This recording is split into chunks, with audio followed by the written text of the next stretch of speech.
transform the summer of 1986 into an incredible adventure. Transformers, the movie.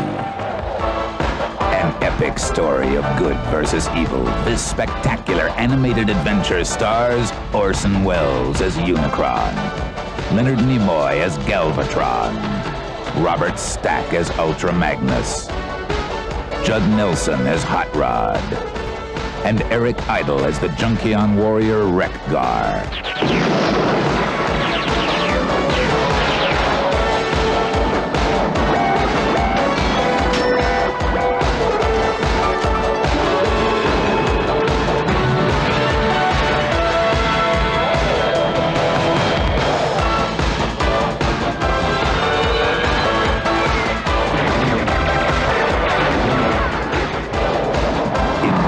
Of 1986, the most exciting adventure in the universe is on planet Earth. Transformers, the movie. Coming this summer to a theater near you.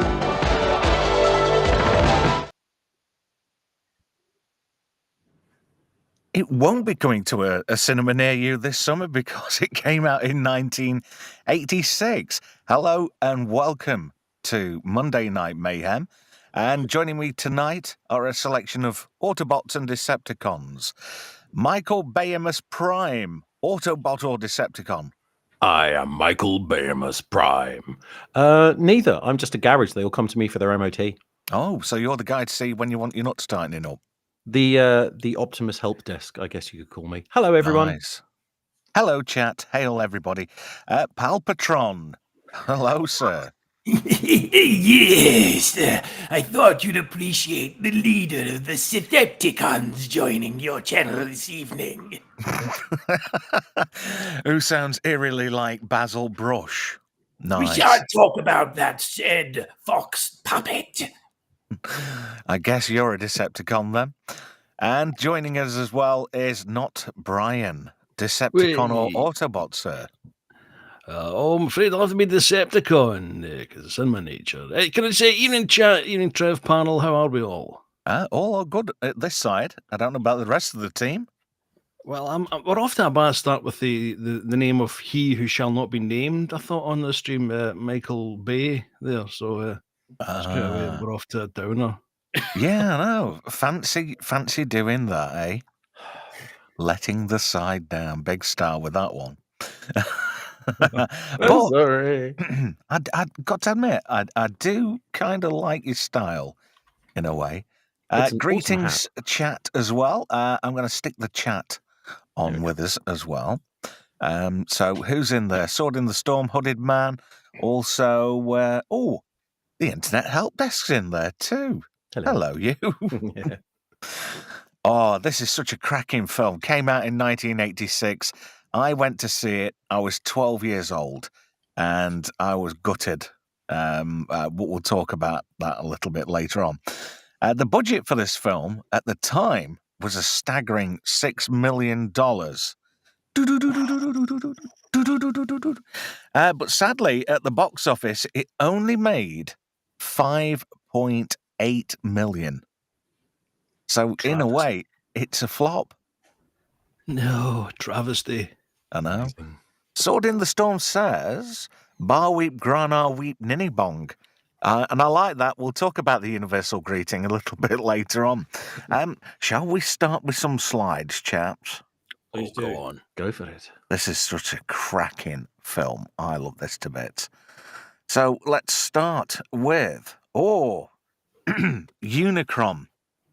This is the bad guy in our film. And he's got a bit of a surprise up his sleeve. But, well, we'll learn more about that a little bit later on. But he's just floating. And I like the opening scene because there's two stars, a red star and a blue star. And Unicron just drifts between both of them. And he's heading towards a planet. And there's a view from inside his gob, which is delightful. It's inside something. I don't know what exactly, but... Yeah. So anyway, he's heading... Go on, Brian. Just so long as he's moving towards that planet, not away from it. A different exhaust port altogether. Yeah. Oh, dear. So, anyway, this planet is inhabited. And it looks... This is the weird thing about all these other planets that you see in the Transformers universe. They're all metallic, and they're all inhabited by sentient robots. Sword in the Storm says, it was originally meant to be a unicorn, but someone misread the script. I often thought that. They were short of a name. And somebody said, oh, it's a bit of a unicorn, this one, isn't it? And he went, oh, I'll just rearrange it like Countdown. There we go, we've got Unicron. Well, one of the bands on, I think it might have been Lion, on the soundtrack, the Immortal soundtrack that will live forever, as far as I'm concerned. The singing the title for which comes up in a minute, singing the actual title tune for the movie, which is an adapted from the original cartoon. They misquote the name of the character from Unicron to Unicorn. They say it in the lyrics, and it's always confused me. But you can always hear it when you listen. You just can't miss it now. Every time you hear the song, they always say Unicorn.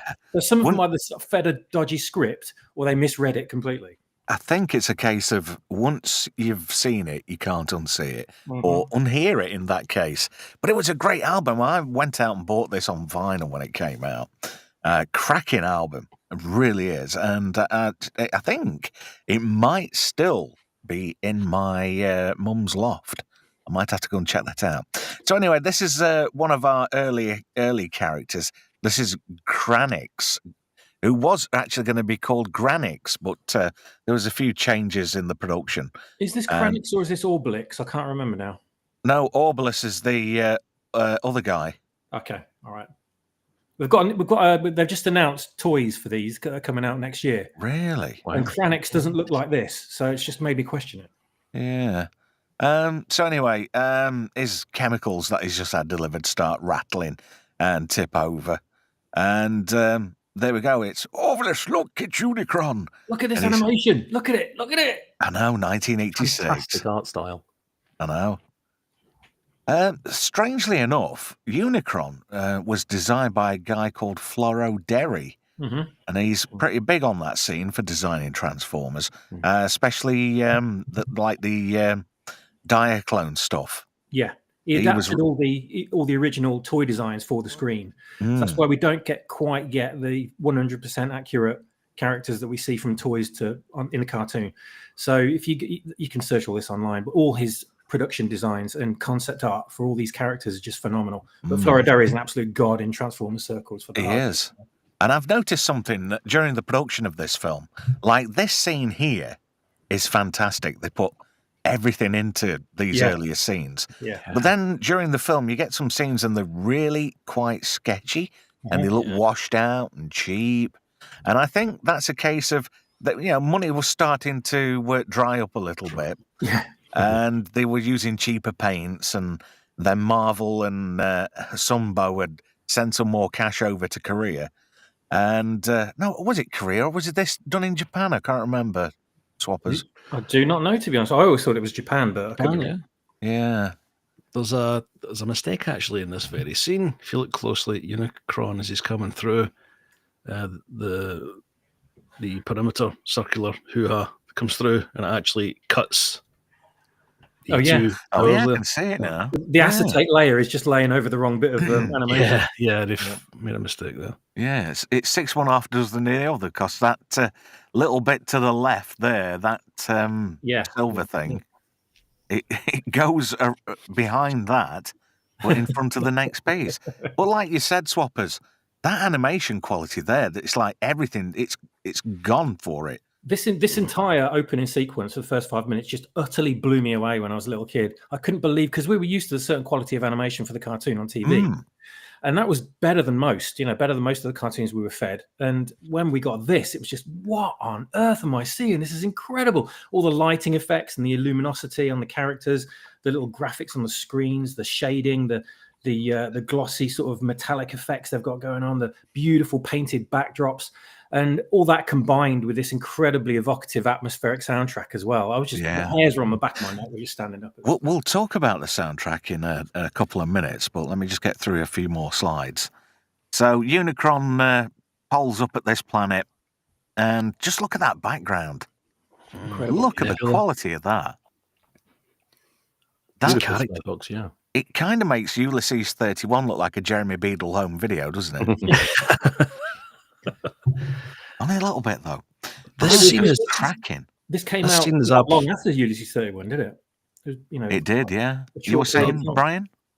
Seeing this scene is just absolute horror when you think is. about it. It is. Yeah. It's a great scene for showing you the power of Unicron and how little he gives monkeys about anything that's in his way. It's really He's dark. He's isn't just it? out to devour everything in his path. Yeah, and the level of hatred I've got for I still feel it every now and again when I look at Unicron. The hatred I had for that character. I mean, it's up there with Muhammad Atta in my book. It's just horrendous.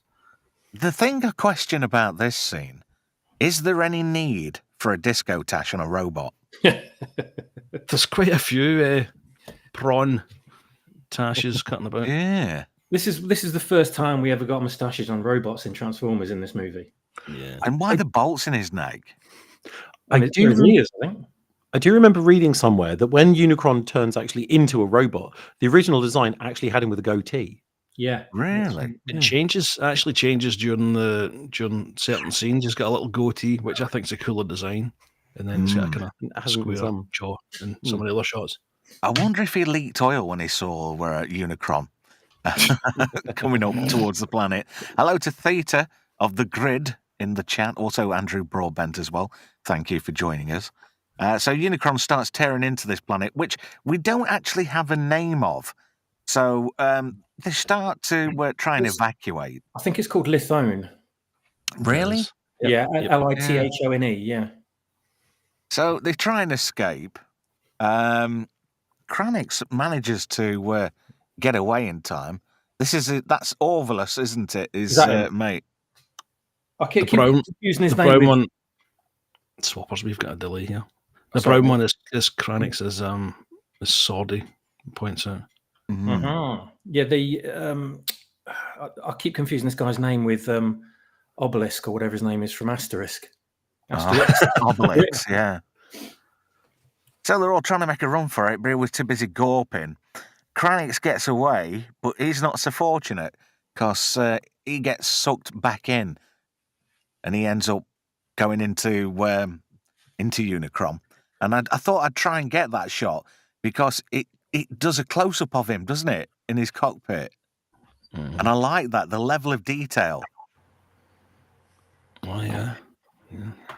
And he's still making it through. And I was going to quote Galaxy Quest a little bit and go on in straight to the chompers. The scene where Sigourney Weaver said, fuck that, but they dubbed her over, didn't they? Yeah. One of the most horrendous bits about this is the fact that they show you young kids playing. I know they're robots, but this is aimed at a child audience. When I went to see this, I mean, I was 12. And there were parents there with their little kids, some half my age at that time, and there were tears. There were just absolute tears. But if you look closely at that middle tube, that ship's made it through to that particular portion there. I noticed that before, yeah. Yeah. So anyway, as all this stuff gets processed, this is Unicron's power core, and it goes from a nice blue to a very shiny gold colour, and it illuminates right through Unicron. So he's like that. He's just starting to digest everything, and then all his power gets transferred, and he's all energized, ready to chow down on some random planet when he comes across it. And that leads us. Well, sorry, there's something absolutely horrifying, and that more horrifying than anything that we've seen so far.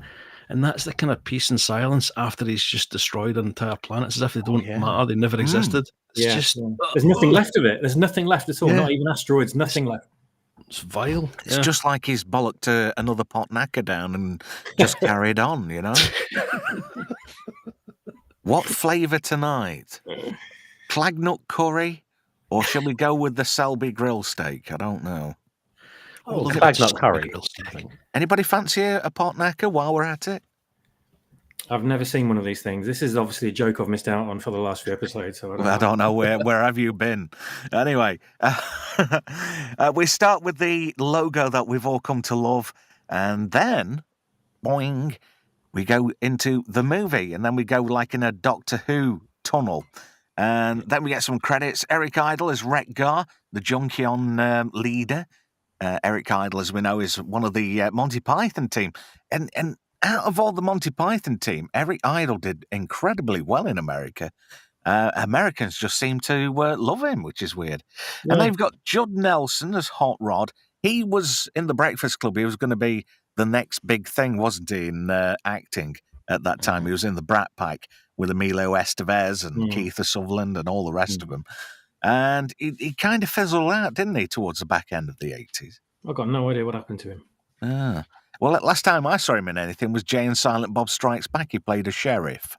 Oh, yeah. That's right. Yeah. We've got Leonard Nimoy as Galvatron. He also doubled as Unicron towards the end of the production. He Because did some of Orson Welles' lines, didn't he? Orson Welles was either pissed, and he was kind of at the end of his life, really, wasn't he? Yeah. Legend has it he only survived for another 5 days after filming. I don't know how true that is. Really? But this was the last time Orson Welles ever appeared on film. Apparently, it was quite difficult on the production. Wally Burr said he was a pain in the arse. I think everyone said he was a pain in the ass. We've got Robert Stack as Ultra Magnus. Robert Stack is one of the people that you might remember from the original Airplane movie. Yep. He played Elliot Ness in The Untouchables. And then, more modern day, before Dennis Farina did Unsolved Mysteries, Robert Stack was the man behind that. Did anybody see Basketball, the South Park movie? Yes. Yes. There's a bit where he parodies himself and he says, Joe Cooper could be hanging in a fucking closet by his fucking neck. I just thought that was really good of him. He kind of took the piss out of himself. We've got Lionel Stander as Cup, and we'll find out more about Cup a little bit later on. But Lionel Stander was the man who went, this is Jonathan H. He's quite a guy. He's a self-made millionaire, and he's got 12-inch of cock. This is murder. This is Mrs. H. Fuck me, she makes me moist. When these two got together, it was moida. What is a moida?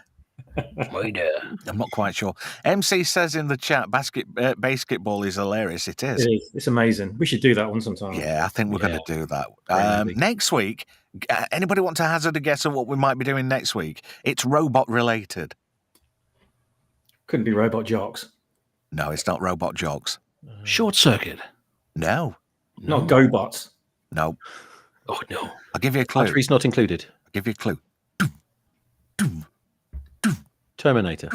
Stay out of trouble. Lost in Space. Is he lost in space? Are you dense? Moving swiftly on. RoboCop. That's next week.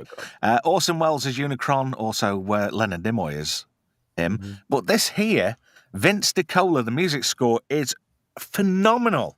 Yeah. And we're not talking like the album soundtrack, because there's a lot of like metal and also a bit of Weird Al Yankovic. He does a song as well. But Vince DiCola did the music for Rocky IV. So, you know, like the training montage song. That same guy. Nice. And the score to this is phenomenal. Brilliant. It really is, you know, like above the bar. I think, anyway. So anyway, film opens up and we see a couple of moons of Cybertron, and Laserbeak lands at one particular moon and starts videoing. But look at the quality of Laserbeak with that camera coming out of his head. All the internals and whatnot. See, we never got that in 1984, did we? No. Where's his brain? Oh, it's in there somewhere. It's probably part of the camera. Well, what I liked as well, when you showed the little preview trailer before this, as the stream started, it was all, like, loads of pieces of animation that never made it into the movie. That's right. And they're phenomenal. Hello, as well. Stark's in there. But yeah, I noticed that. There were like, it must have been like test footage to try and sell it to distributors. And yeah, Ultra Magnus is like reverse colors. It's really weird. Yeah. And RC's kind of looks a bit different. The Dinobots are all like in robot mode, but we barely see them in robot mode at all in the entire film. So yeah, I want to see that version of it. It is online. It is on YouTube. My son showed me that a couple of years ago, Hmm. and it's on there somewhere. So Laserbeak's having a good nosy round, and he's at the Autobots' secret base on, is it Moon Base 2? It's one or two, isn't it? But there's 3 altogether. So Ironhide's looking at Shockwave. And it always makes me laugh with Ironhide. Leaking lubricant, Optimus. The Texan drawl. I love the Texan drawl of the kind of how he was portrayed in the cartoons, and then Michael Bay turned him into. Would you like to smell my guns? What's that accent all about? Bay just didn't have a clue, did he?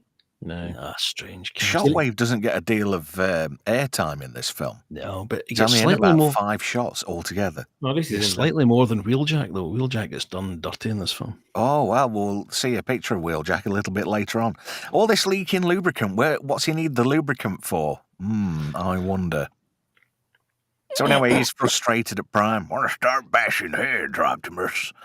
And Prime says, we haven't got enough energon cubes to do a full-scale assault.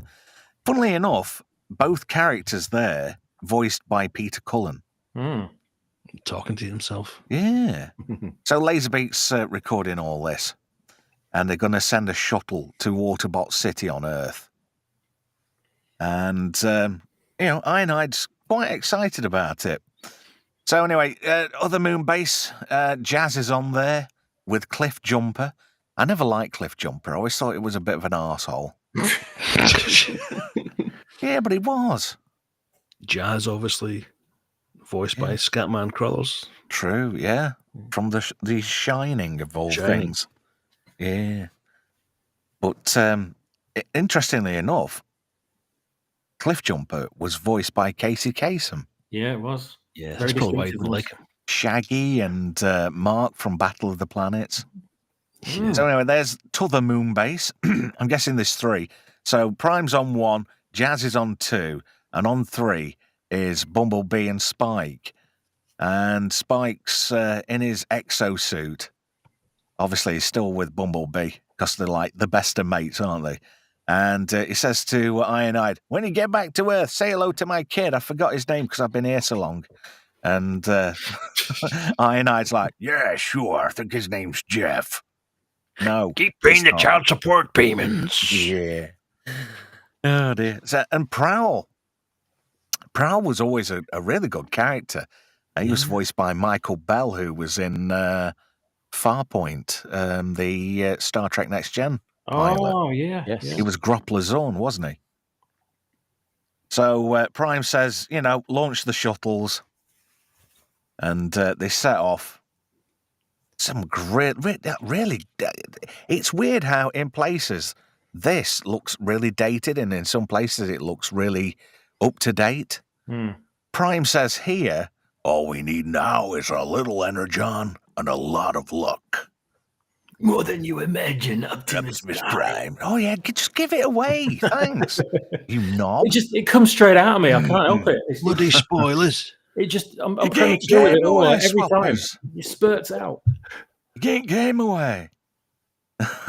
So Laserbeak's ad is full of info, and he goes back to Cybertron. Look at that, Soundwave and Shockwave together. Awesome. Soundwave is just badass. We barely got to see Shockwave in the original cartoon, so at least True. Yeah. Welcome, Laserbeak. Unlike some of my other warriors, you never fail me. And look, he's having a dig at Starscream. Straight away, the first line. Yeah, just the little subtle expressions on the faces are great in this film. Do you know the comparison here? If Megatron, you compare him to somebody evil like, I don't know, maybe Hitler, why has he got John Inman as his lieutenant? I don't know. Starscream, voiced by Chris Latta, a.k.a. Chris Collins, who was in Next Gen quite a lot. He was the leader of the Pack-Lads when Geordie got kidnapped. He was also the Klingon captain of a bird of prey when Riker did that transfer. Shit, I didn't know that. Yeah. Very cool. So Riker gets beat up by Starscream. And Cobra Commander. Yeah. So he says, playback Laserbeak's findings. Shockwave transforms so he can extract the information. Turns into his cassette mode. And it was chuckling. That's me. I'm sorry, but if you're going to be a useless Decepticon, you would turn into a cassette. I love that. It's not the greatest thing on the battlefield, It's is it? really not. Well, I don't know. Maybe he'd like a bit of music. Maybe the Rise of the Valkyrie Yes, I can say playing that. in the background like Apocalypse Now. Never considered that, of course. I Stark retract says, my great statement. Megatron. My Megatron approves. Thank you, sir. High If I praise may. indeed. If I may. Go on. The Transformers were all about teamwork. They all had their own function, designation, and infiltration, spying. That was Soundwave's kit. So they all did their own little thing. With you on that one, yeah. So it's not as silly as it sounds. Though. You do make a good point that not much, unless you want some tunes blasting during the battle to keep you going. Why not? Why not have this this film soundtrack play? I think that'd spur everyone on. Wouldn't That's it? very true. Why don't they have some useful Transformers like a dishwasher or a kettle? I mean, they must have plates to Microwave-atron. clean. Yeah. Michael What do you- Bay's version had a fucking Oh, that was awful. can dispenser. Oh, Yeah. dear. Kettletron, that'd be great. In association with Potnacker. You could have a Potnacker anytime you fancied one. Russell Hobbs bot. Morphy Richards. So he plays all this back to Megatron. Morphin Richards. Morphin Richards. Yeah. Hey. So anyway, Prime's revealing what's happening. And he says, all we need now is a little energon and a lot of luck. More than you can imagine, Optimus Prime. Look at the quality of the cell shading going on. It's Yeah. Mm. But then you get some scenes and they just look really shitty. They've kind of they've skimped a little bit on the animation, haven't they? That's not quite so hot there, although the perspective was really good. But there's not quite as much depth there in the forward cells. So anyway, the shuttle gets attacked, and you can tell that these are Decepticons, because the explosion, they had purple lasers and purple explosions, also purple metal in their bases, and the Autobots always had that orangey colour. And, Sword in the Storm's coming up with some great stuff in the chat. Nice. I like it. I can see theaters like bursting with information as well. He's like sort of desperate to come out with stuff. You're welcome to join in, Theta. If you want to come in, I've seen Theta's display. I'll tell you what, he might be more hardcore than me, to be honest. You never know. And you're hardcore. So anyway, Megatron breaks through the hull and Brawn's the first up. And I love this. Brawn was so hard. He got shot more times by Megatron in the season 1, the Generation 1 cartoons, than anybody else. And he always sort of like scuffed it off and like went, ha-ha. Megatron goes, die, Autobots! Turns into his gun mode, and Starscream starts blasting away. Look at that look on Starscream's face. I don't know. I'm actually murdering Autobots. Yeah. Would you like to know something fun about the gun when Megatron turns into a gun? Yes, it's a Walther. But in every episode, the first shot always misses. In Really? every episode, this is the first time he turned into a gun and his first shot hit. Just to reply to somebody in the chat, Stark, for you and Theta, yes, I'm making an exception. I know you've got your game show to do, so when you've got that sorted, by all means, the pair of you, you're welcome to join. Starscream's blasting away, and Brawn's the first one to get it. On the first shot, in his shoulder, he's brown bread. He's down. He ain't getting back up. And it's just merciless. It's just kill, kill, kill, kill, kill. It's just craziness. I remember the first time I watched this because, it came out. I was 5, so I didn't get to see it until it came out on VHS. And I like Transformers, sit through the TV show on a Saturday morning, and the movie comes out and I stick it in and I'm nearly crying. It's sort of like, oh, I like that guy. Bang. Oh, he's dead. Oh, I like this new character. Bang, he's dead. Oh, no. If I remember rightly, there was a massive letter writing campaign after it came out because it upset It's in the group chat, everyone. Peter. Prowl takes one hit and he's down. Smoke coming out of him left, right, and centre. He's dead. So we're down 2 characters. And so Ratchet and Ironhide, they go for it. And, they hold up quite well. But the Decepticons aren't taking any rhubarb. They're just hopelessly outnumbered here, aren't they? They really go to town on Ratchet.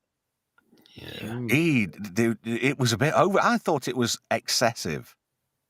But just look at Ironhide. He's like, oh, this really hurts. This is not going to buff out. You know what I mean? And Starscream says, oh, yeah, we're going to sort this out. And he goes, You're an idiot, Starscream. What is Megatron saying this bit? It's something like, it's an immortal line, isn't it? This was almost too easy, Starscream. yeah. He's just standing there with his little grin, like he does, Starscream. Well, Starscream's always sucking up to Megatron, but... So anyway, Megatron says, when we get into Autobot City, we'll vanquish the Autobots forever. And Ironhide goes, no, desperately. Grabs onto Megatron. Megatron just looks at him and goes, Such heroic nonsense. This is brutal, isn't it? and it, yeah, bang, you gone, mate. You toast. Just look at the look on his face. Megatron does not give a shit.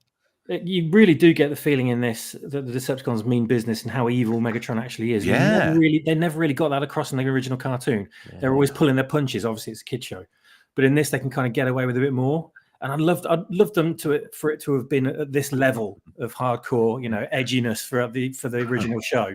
But it would have got banned straight away, I'm sure. But that whole shuttle sequence it's compounded even more how horrific and mortifying the whole thing is by that track Instruments of Destruction as well, which is phenomenal, absolutely phenomenal. And I blame this whole soundtrack for getting me into rock and metal at the time, because I didn't really have a preference, but this album did it completely.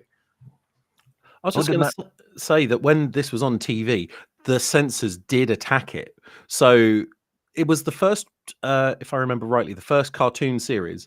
Rather than actually saying, I am going to kill you, they had to change it to, I will destroy you, which became such an iconic line. Yeah. I will destroy you. You can say a thing without actually saying that thing.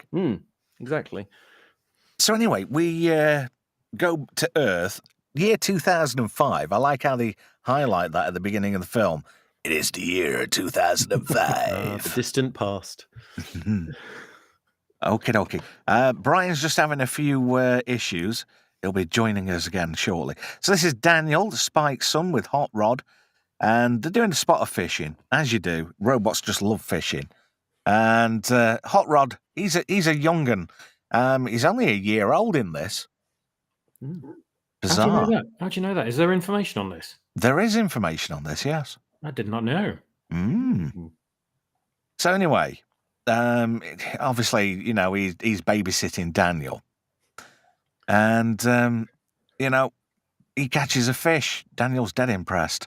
It's a whopper, all right. Yeah. So beep out of his pocket, and he's got a shuttle detector. And he says, oh, Hot Rod, the shuttle's coming. Let's go and watch it. And Hot Rod's like, yeah, it's a bit boring, really. So Daniel gets on his hoverboard. Look, they've got hoverboards in 2005.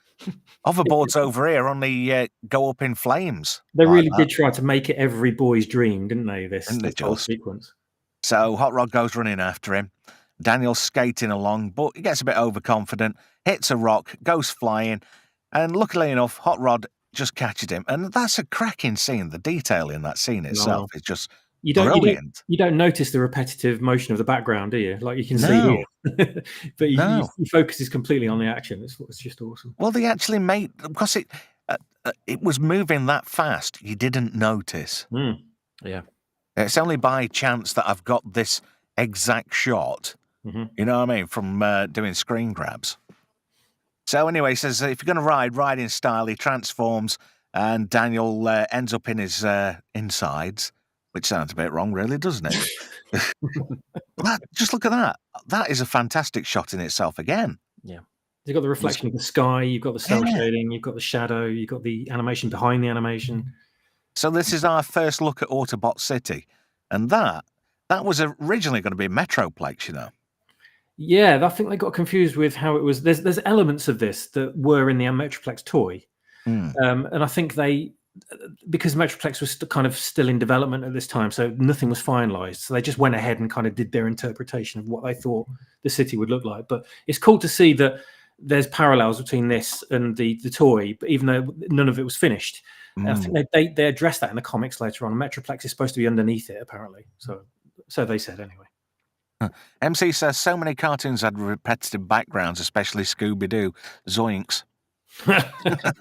It was cheap. They would have gotten it away with it too if it hadn't been for cheap bastards at Hanna-Barbera.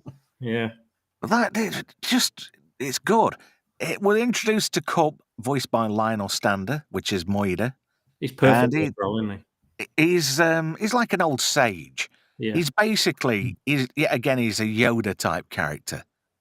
And he'll be like a Yoda type character for Hot Rod throughout the course of the movie. But he's directing some boards. There's a road closure. But Daniel and Hot Rod are just like bollocking round, aren't they? They don't give a shit. They're just going for it. Fun. I can hear Stan Bush right now, by the way. Yeah. I'd never heard of Stan Bush before this. And he does 2 whopping songs. They're incredible. One of the songs was so good, it was covered by Dirk Diggler in Boogie Nights. Oh, my God. He crucified The Torch. So anyway, Hot Rod and Daniel go crashing through, hit Cup in the nuts. It's funny that. Straight in the nuts. Proper cock shot, that is. I'll straighten you out yet, you turbo revving young punk. There was a few Autobots, like a blink and you'll miss it, in this scene as well, that were from the original cartoon. One of them's Sunstreaker, and it was an animation error. He's also in the shuttle that primes it in a bit. Yeah, so they kind of messed it up a little bit. But I always try to pause this bit to try and see who's in the scene, because I never saw it in the cinema. And I was like, oh, wow, why didn't we get to see them more? So anyway, they get to Lookout Mountain, and there's the shuttle. So Daniel wants to have a good nosy. So he looks through this telescope thingy, and he says, Hot Rod, look, there's a hole in the shuttle. So he's got some magic vision, and he can see that there's Decepticons on board. And there's Starscream being a dildo as usual. Hot Rod starts shooting away, and this is like sort of preempted the attack on the Autobot city. I think they were just going to land there, weren't they, and just come out and start kicking ass. But Starscream is always on his arse. I noticed that the Constructicons were heavily used in this. Here we go. Yeah, was that Trailbreaker? No, it's Blue Streak. Huffer, Hound. Oh, Hound's that's an animation error as well. I never knew Hound was there. That's not Hound. We've got Hound on the left there, the green guy. No, that's Cup. That's Cup. Oh no, yeah, he is. I could see him now at the side of Huffer. He's next to Cup's knackers, and he's on the shuttle as well. Yeah, he is, and there's Sunstreaker, obviously. Yeah, so there's a little bit of communication error going on between the animators, I think, during this. If that's not Sunstreaker, it could well be Hoist. It's definitely Sunstreaker, because I can see his shoulders. I can tell straight away it's Sunstreaker. Because he's got like them Lego round bits on the top, hasn't he? Yeah, that's it. And he's got his little jetpack thing on as well. So anyway, there's firing away, and nobody notices that this purple laser's coming back. So Hot Rod sort of gets a lucky shot, and the shuttle basically goes tits. And the Decepticons obviously bail out of there. And this is just a really good shot. And that's a good shot there of Skywarp. Skywarp and Thundercracker are in this, but very underutilized. Yet again, it seems to be the Constructicons steal a lot of the scenes. Yeah, they do. Yeah, I think they've got a lot of marketing potential with toys that combine, and they can sell a lot more of them. So, well, the combiners were coming in. They were in season 2, weren't they? Basically. Yeah. Which I was always thinking, like, why the fuck aren't the combiners in this? Because we'd already had them before the movie. Yeah, you got the Stunticons, aerial bots at that point. Protector bots. They went until season 3. Was it season 3? Oh, that was Scramble City, wasn't it? Yeah, you're right. Yeah. So anyway, Megatron fires his fusion cannon and takes Lookout Point out. And I love this bit. Daniel cacks his pants, but Hot Rod's got him nice and safe. And then he'll land about 300 foot further down. There's some great rendering on Hot Rod's face as he passes by the camera there. Yeah. And this is a great shot because there's some real detail on Blitzwing. Mm. And there's shrapnel from the Insecticons. And he says, "Come on down, Auto Brat." I love that. Yeah. And Autobot's like, "What the fuck?" That's a great. So he transformed. If you don't know, Blitzwing is a triple changer. He turns into a jet and a tank. And I got that for Christmas in 1986. Oh, you bastard. My brother Dean bought me that, and it was heavy. There was a lot of really heavy metal inside this bloody thing. I didn't know that. It was diecast. Yeah, it was. There were a fair few plastic parts, but it was more metal than anything else. Mm-hmm. Hello to DJ Play Nice in the chat. Thank you for joining us. And like that, the detail when he was raising his turret and that light just like pinging off it. I love those little things like that. It's on Prime's gun later as well, isn't it? Yeah, it's almost like lens flare, but done correctly. Yeah. Not like J.J. Abrams. Yeah, some Hollywood twats could learn a bit from this film. Yeah, couldn't they just? So he's aiming in and targeting Hot Rod and Daniel. Cup sees it, transforms, and this is a great bit because he just comes flying up out of nowhere for an old boy, grabs hold of his turret and gives it a good yank. Anyway, Blitzwing shoots his shot and completely misses. And he ends up hitting, is it shrapnel? No, Yeah. It's not. That's, It is shrapnel. Is it? Mm. Yeah, it is. So, yeah, he's obviously transformed. And he ends up crashing into Blitzwing. This is a bizarre moment, isn't it? It's all over the place. It's like a real comedy clown moment when they... Yeah, but look at that detail again. Yeah, the detail is spot on. I just adore the background paintings as well. The scenes are just exquisite in this film. And he says, "Not bad for an old timer." "That's more than you'll be if we don't get back to the city." So he says, "Let's burn rubber." And they both transform and head towards Autobot City that's now under attack. The amount of times I've tried to recreate that scene when they're driving down the rock face with my toys. Have you still got some? Have you still got some? I got rid of all my originals, like when I was really young. But I've replaced them all with more modern versions now, so I can do it in the privacy of my own bedroom when no one else is around. So we're introduced to one of several new characters. This is Perceptor. He's like a science officer, but he's also a boring twat, and everybody knows it. And they kind of give him a wide berth because he's hard work. So he's seeing that all these Decepticons are heading their way. And he says, "Oh, I see under a cursory inspection that we're under attack, Ultra Magnus." So there's a whole bunch of the 1986 toy line. Springer, he's a triple changer. He's the green one on the left. He's either a car or a helicopter. Ultra Magnus, who's basically Optimus Prime's toy, but a different colour. RC, she was never a toy until recent. And Blur, and he was voiced by John Machita, who was the world's fastest talker. And they come under attack, and they all sort of like scramble. And then Blur does his little bit. What about me, Prime? What about me? He's like Bruce Forsyth on Speed. Welcome, Brian. Thank you for joining us. Thank you very much. Apologies about the old tech issues, etc. Speaking of the alt modes for certain characters, we know Soundwave can only transform into a tape deck. Perceptor could, in a similar way, transforms into an equally non-effective alt mode on the battlefield, which is a microscope. But his toy did sneakily have a ground mode as well, because he's got tank treads on his legs. So you can transform him into a sorted vehicle. So if only Soundwave did that as well. Wouldn't that be weird if there was a transformer, what was a condom machine in the toilet? That would be the ultimate stealth mode. Just shoot out condoms from his You could get some of those cheap Viagra what don't work. Sure it's the Viagra that doesn't work? I don't know. I've never tried it. He could run up behind his enemies and kind of pull a big condom down over them. He's struggling inside it to get out. So we get a nice little shot of RC. She's basically like, I don't know, I think they were going to set her up as a love interest for Hot Rod, but she's Springer's girl. if you didn't know. Yeah, I always got the impression that her and Hot Rod were very sort of young Autobots that were created recently, and a kind of brother and sister dynamic going on. So whenever anyone says that kind of boyfriend girlfriend thing, I'm thinking, A, it's weird for the robots to do that anyway, but B, I was like, no, I never really, definitely not, because she's very sisterly to him. She's trying to protect him a lot in this film. Yeah. Sword in the Storm says, Gears is mentioned in the credits, but he doesn't appear in the film. And that's kind of a good thing, because Gears was a bit shit, really. I love Gears. I remember reading that Freeman actually fought to get RC in the movie, so there was a female Autobot. You're right, yeah, and it was to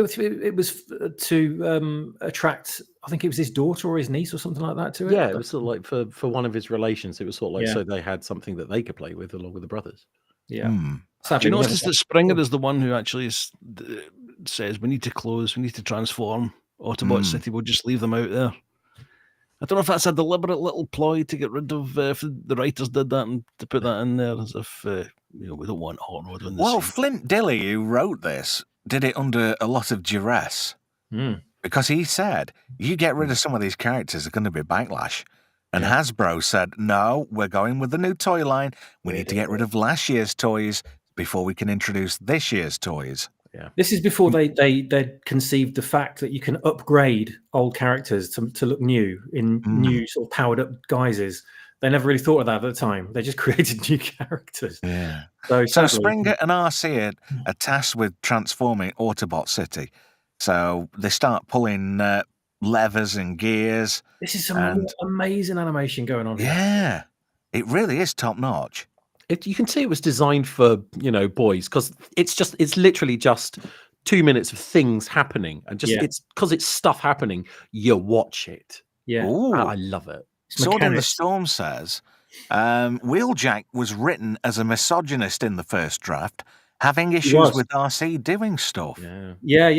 I'll link you to the video, Trev. You'll love it. There was an completely alternate version of this movie that was completely rewritten almost at the last minute before this film as we know it. And a lot of the characters are written quite differently, and with their original guises kind of altered slightly. You can tell they're them, but it's all slightly different. But it's fascinating, absolutely fascinating. Is that The Secret of Cybertron?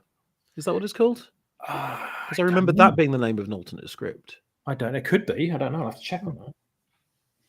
Sorry. So anyway, RC and Springer are running down this corridor, and they're getting shot at by Starscream. So Starscream lands and then forgets that there's like a hanger thing going across. So he flies out at the last minute. And this is one of the sort of like kiddie, childish comedy moments just to get the Wayans chuckling away. So Starscream's got his foot stuck, and then there's this really big how can you describe it, Swappers? It's like a deck, isn't it, coming across? Oh, like the sort of an extra doorway, isn't it? Like a shielding that's closing up, and he gets caught in it. Yeah. So he has to blast the door off around his feet. So he has to shoot his foot to get out before it shuts and squashes him. But look at that. Oh, my foot! Velma Dinklage says, I love how Transformers are genderless, or rather they should be. I suppose. So RC's having a good fiddle with switches and pulleys, and all these guns and defences start coming into play. That was that's a really good scene when everything was opening up and revealing stacks of guns and this is just all look from at that trailer. those. These people that made it in. Yeah, they're awesome. I'm glad they did. And there was a nice little like a lens flare effect on the turret of this gun as well. That there is the tank that came with Metroplex. Oh God, what's his name, bro? I can't remember his name. Kevin. Dave. There was 3 little minions that came with Metroplex. There was 6-gun Scamper, it was a black car, and the white tank. And his name just completely vanished from my brain. But I thought I never had Metroplex, so it was kind of off my radar a fair bit. But he made it into that scene anyway. Well, that's a great shot of Megatron just firing randomly. That. I love that. I love the kickback on his cannon. Yeah, that fusion cannon's got a fair old whack to it, hasn't it? Sounds exactly the same as Venger's blast from his hands in Dungeons and Dragons. I can't remember what it says here, but it's not let the slaughter begin because that's later. Die! Breach their defenses. Yeah, it was great. I'm sure it's that one. So the other two Insecticons. Actually, no, that's Shrapnel and Kickbike. Yep. So It is. I know Bombshell, he's in it, but he's in it later. In the background. Hmm. Do you So I know who wonder does why. the? Do you know who does the voice for Kickback? It's either Michael Bell or Chris Latta. I can't remember. No, it's believe it or not, it's Clive Reveal, the recently deceased Clive Reveal, who was also the voice of the Emperor in. Oh, the original Right. Empire. Yeah. Wow. God, I didn't know that. Yes. Oh, that's a good shout, that, Brian. Well played. Yes. So anyway, they start chomping away because they can eat stuff to generate their own energon. And he says, "Oh, what do you reckon to this door? Little heavy on electrons. Cracking pot noodles, Kickback. They always had weird voices in Insecticons, didn't they? Kind of had an echo that made it sound like they were repeating themselves. A lot of them had a little bit of modulation going on. If you listen close, if you get a decent quality copy, Oh, you'll hear it. Hal Murray 9000 Pub Motherboard says in the chat the tank was called Slammer. That's right. There you go. Sorry said that as well. Well done, both of Yeah. you lads. Nice one, Hal. So anyway, Kickback's on the bridge. Here comes Hot Rod, and he uses Kickback as a bit of a ramp to get into Autobot City. And then he knocks Shrapnel out of the way. The Insecticons are in our way. No, they're our way. Yeah. And then Crunch. Cup finishes the job and completely crushes Kickback's head. And then he knocks Shrapnel back out, and then another inner door closes, and that stops the Insecticons. And then we're introduced to another character, because this comms tower's been attacked by the Constructicons. And here's Blaster, who's the Autobot version of Soundwave. Cool Have you as. He was voiced by Buster Jones. And he was quite a cool character, to be fair. Yeah. So he's here comes Perceptor. He's been tasked with getting God, I've just said his name and I forgot it. Blaster, yeah. To contact Optimus Prime on on the moon base. So he transforms, starts sending a message out, and then Megatron says, Soundwave, jam that transmission. "As you command, Megatron." And there's a really good bit where Soundwave runs up to the end of like a mezzanine, isn't it? That kind of thing. Mm-hmm. And he just starts launching his cassettes, and he does it in such a great way. So he's like, is it Humble, Ravage, Frenzy, Rat Bat, Eject? And he just starts banging tapes out. This was the first clip I ever saw of the film, and I must have played it about 50 times and wore out my cassette. I think it was on something like Razzmatazz or something like that in the UK. Probably. They showed it, yeah. And I had to fast forward because they showed two clips. This was one, and there was another one at the end of the show. And I had to fast forward and rewind between the two fucking clips, and I damaged the video recorder, damaged the tape, and got pissed off every time I had to go through fucking Gross performances every single time. Nice. Do you know, this is one of several animation errors. Rumble and Frenzy are the same colour. Yes, indeed. I didn't notice at the time, but these are both Rumble right here. Or Frenzy. No, Frenzy. Frenzy never got any screen time in Transformers, but he did in the movie, which is bizarre.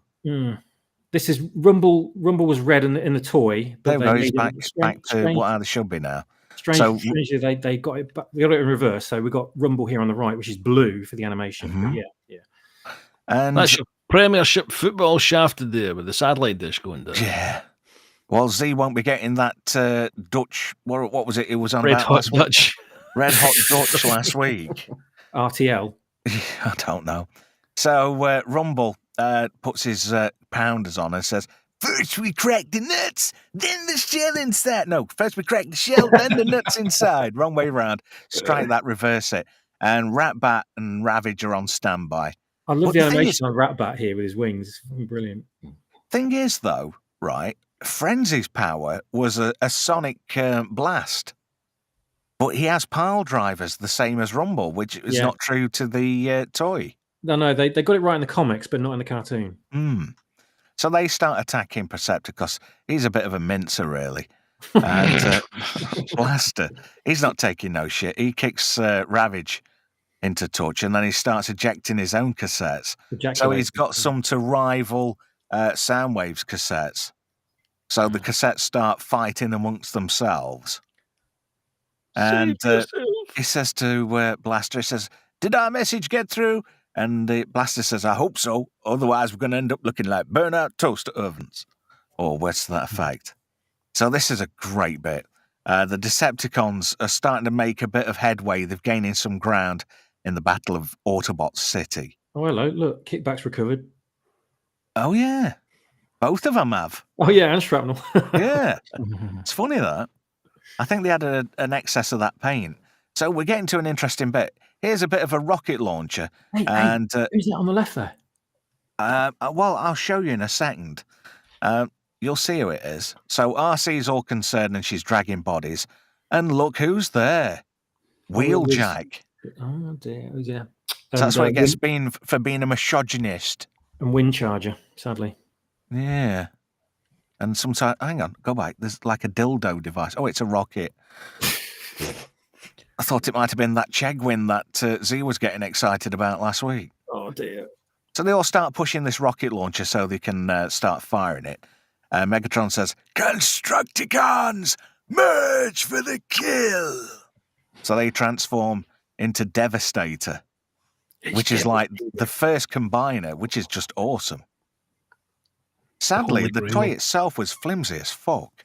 It was terrible. There was no articulation on it either. It was no. And you just look at it and it dropped to bits. Yeah. Theta has a quite incredible version of Devastator. I saw in his photographs he posted the other night. Masterpiece grade, I think. Yeah. Oh, yep. Sword in the Storm says, Windcharger never did anything of interest despite having magnetic powers. Yeah, he never really played much of a part in the cartoon. In the comics, he was there a fair bit, but not. But look at the quality there on Devastator. That's great. I like that. Yeah. It's pretty good, especially the backgrounds. So he starts kicking ass and destroying stuff, and he starts pounding away at the one of the security doors. So Springer loads. I mean, look at the fucking detail there. That is immense. That's like some more than Gundam type level of animation. Do you know what I mean? It's like that's proper, really good Japanese stuff. Hey, speaking of Theta, here he is. Hello. Hey. Good Bar evening. weep, grana weep, ninny bong. He's muted. And we can't hear you. He's muted. No, I'm no good at lip reading. No. Oh dear, he's getting cross. Soundwave destroyed his transmission. Yeah. So anyway, they start firing at Devastator. I mean, that's good quality too. Okay, how about now? Yay! There we go. All right. Welcome, sir. Bar Thank you weep, so grana much. weep, ninny bong. Ba weep, grana weep, ninny bong. Oh, weep, grana weep, ninny bong. Bar weep, grana weep, ninny bong. I noticed how the last word was bong Bong. Yeah, that's right. in a kid's film. Well, yeah, and they are on Junkion, so they got to have fun somehow. So Springer's firing these rather provocative-looking coloured missiles at the Decepticons, and they start taking shots at Devastator. There's a dodgy shot, isn't it? Yeah, It washed out. Very there. dodgy. but then again, it's supposed to convey the effect of an explosion. So I suppose the excess of light's got to convey, the force of the explosion. I love the way they animated Devastator in this. He looks so He's fucking quality, isn't he? badass. Yeah. Most I mean, of the just time, look at that. You're looking up at him, aren't you? So you can just really get the impression of how giant he is. Yeah, it's massive. Exactly, yeah. He's bigger than a baby's arm. And he fires some more missiles at Devastator, but he's not taking any of it. And he rips the part of the door off and throws it at him. And yeah, that's it. Run. Run. That's one hell of a size of rocket launcher for such a tiny missile. Suppose it's that's for true. penetration, Brian. Yeah. Hey, is that? Oh, there's grappling? Hoist. I knew That's Hoist was in it somewhere. Look. That's Grapple, isn't it? I thought it was Grapple. It is Grapple. Bloody hell, I didn't know he was in Yeah, it. Is that's it? what I meant. Yeah. Oh yeah, you're right. That's crazy. I never noticed that. I never knew he was in this. No. Yeah. So anyway, dawn approaches, and the battle still rages on, and then we get to see the full devastation in the morning light, and then it's Breach their defenses. Let the slaughter begin. Yeah. This and really that is scary, just isn't a it? great bit. I mean, just Devastator's just brutal, Yeah. and I just love the look on Megatron's face. It's like, yeah, we're going to start kicking some ass and killing the 1984 toy line off. And then he gets distracted, looks up, and there's a shuttle incoming. I wonder who could be aboard that shuttle. Is it Judith Chalmers? Not sure. Possibly. Oh my But God. no, it's the cavalry. Optimus Prime, Sunstreaker, and the Dinobots. Who's missing? I wonder Yeah. why. Snarl. I don't know why is Snarl not in this. I never understood that. Yeah, strange. Is he It's in very one or two bizarre. shots, maybe? But in most of the film, you can't see him at all. You'd think they'd like bounce Slag off because of his name, because he's a slag.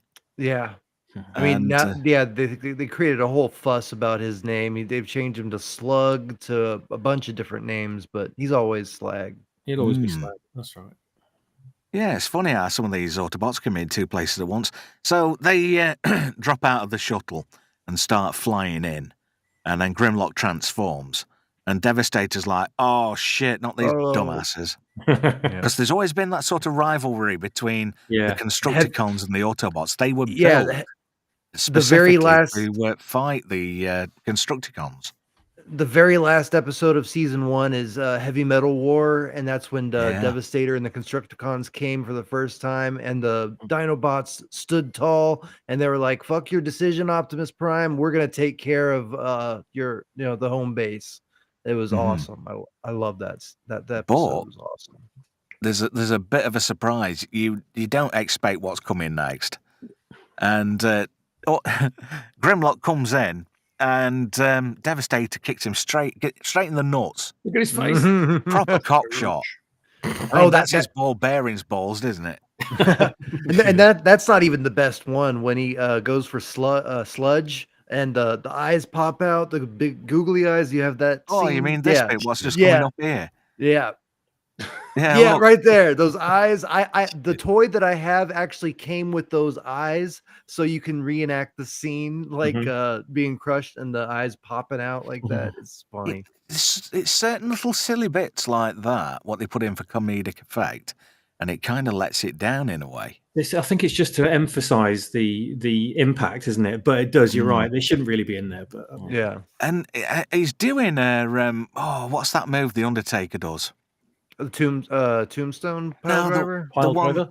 Choke slam? Oh, I don't know. Is it the spine breaker or something like that? One of them's got a move, haven't they? Where they sort of flex your spine, and that's what he does to.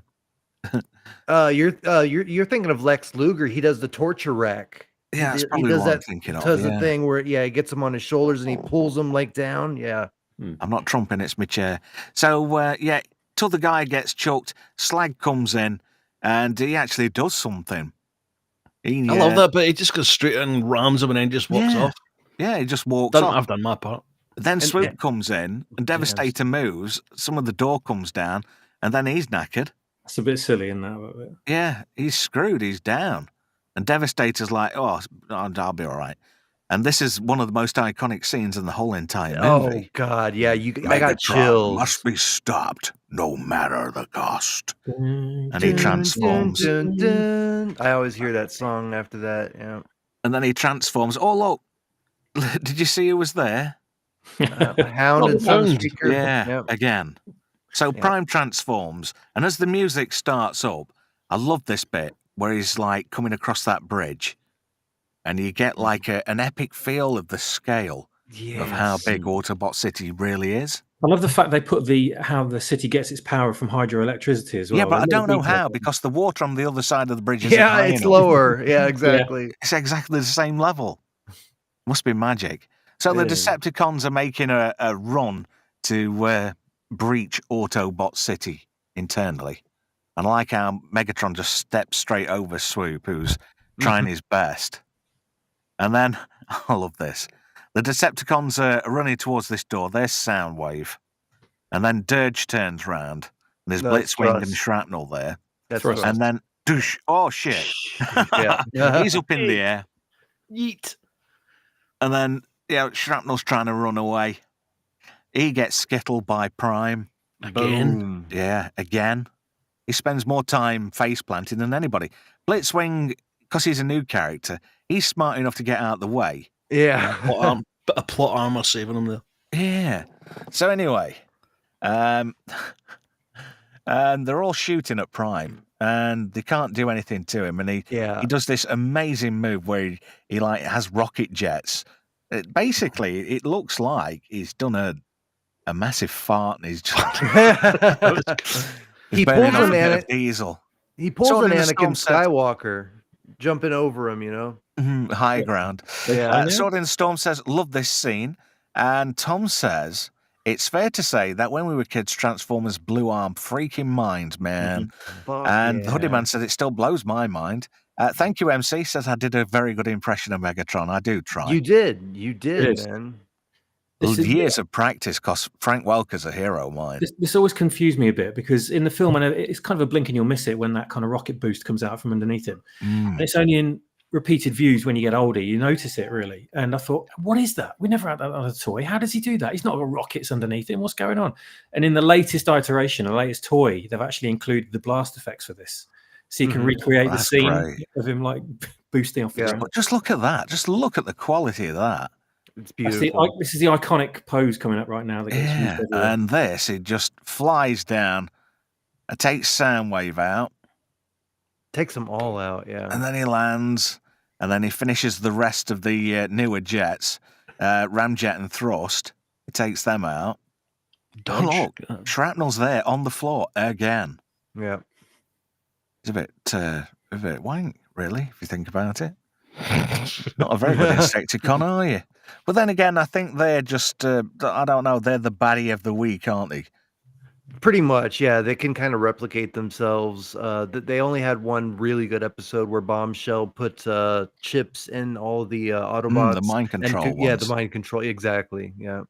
And I love this. Megatron thinks he's cock-a-hoop here. He's, I'm about to kick some ass. And then it's, Prime, one shall stand, one shall fall. Yeah. Why throw away your life so recklessly? Yeah. That's a question you should ask yourself, Megatron. You got a good Optimus, too. I'll crush you with my bare hands. But he doesn't. He still uses his fusion cannon. Yeah. There's actually this sequence here. There's actually a missing sequence before it, which was never animated, which was in the storyboards, but they never put it on screen, where Ultra Magnus turns up with a bunch of the Autobots, and they shoot at Devastator in the tunnel. Devastator splits into his component parts. I would have loved to see that. Yeah, and Thrust attacks Optimus Prime, which is why there's that weird camera angle with Optimus Prime just before he speaks to Megatron.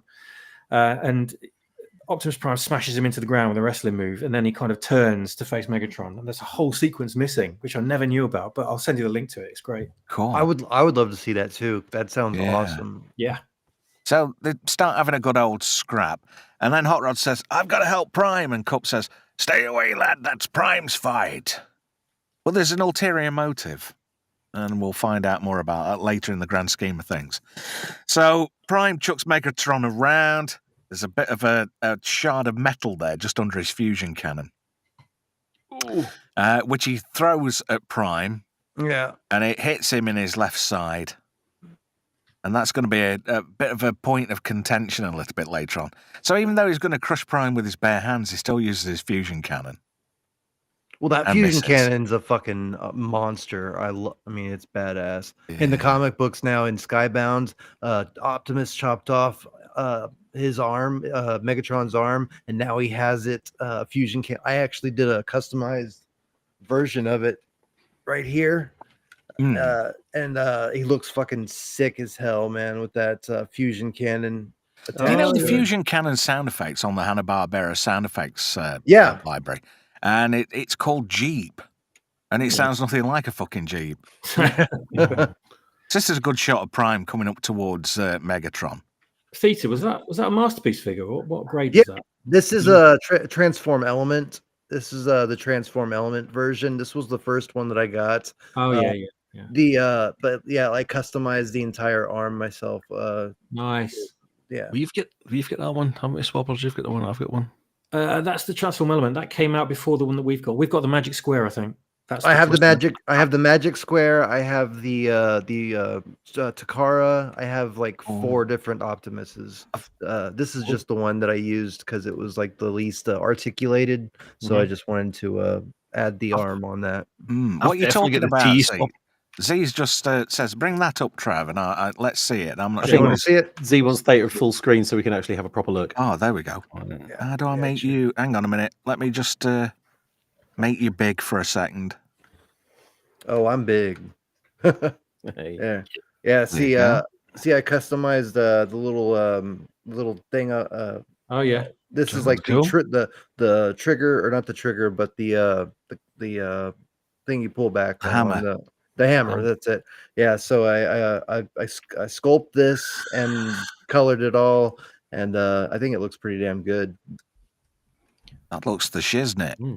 Thank you very much. Oh, I can see you've got a thrust behind you as well. I have every single masterpiece scale except 2 Protectobots that have yet to come out. You want to see my Blitzwing? That's my pride and joy. There's Fans Toys Sovereign in the background there. It is. It is the original. This is my. That's gorgeous. Is that Astro Train I can see on that middle shelf? Yeah, they are bro. Yeah, they hang out together. They're triple changers. Yeah, they're best buds, man. They hang out. Look at this. Wow. Amazing. Oh man. Do you know, I miss the days when I had disposable income. Well, I don't have it anymore, but I'm 2 away from completing my season 1, 2, and 86 movie collection. So I just need 2 more, and then I'll be happy. Wow, that Astro Train looks the business. Oh yeah, Fans Toys. If you're up for any of these characters, go for Fans Toys. They have the most quality. They have die cast. They are hefty as fuck.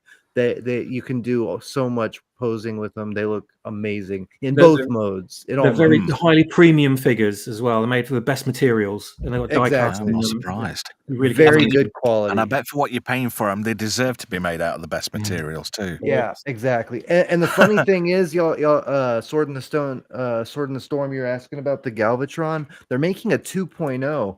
This one's fucking good as hell, but they're making one that actually it's got Matrix. That transforms into the cannon, and it looks a lot better than this one. But still, this is a very quality version of Galvatron. It looks fucking sick as hell too. So MC says in the chat, I think Swappers did a sex wee. several sex wees. Yeah, this That's is sweet. These are my pride and joys. I've got the white version of that, the toy version. Yeah, I did too, and Cyclonus too. Oh yeah, I can see Cyclonus there and Scourge. Oh, that Cyclonus is amazing. Oh my god. Do you know I had Cyclonus, the original toy, and he wasn't that good. No, I had the original too. Yeah, finish on that figure is amazing. This one is one of the best figures. It's so fun to transform too. It's very, very easy compared to most. Who remembers which Insecticon he was? Well, no, I think he was Skywarp. I think he was a combination. Bombshell.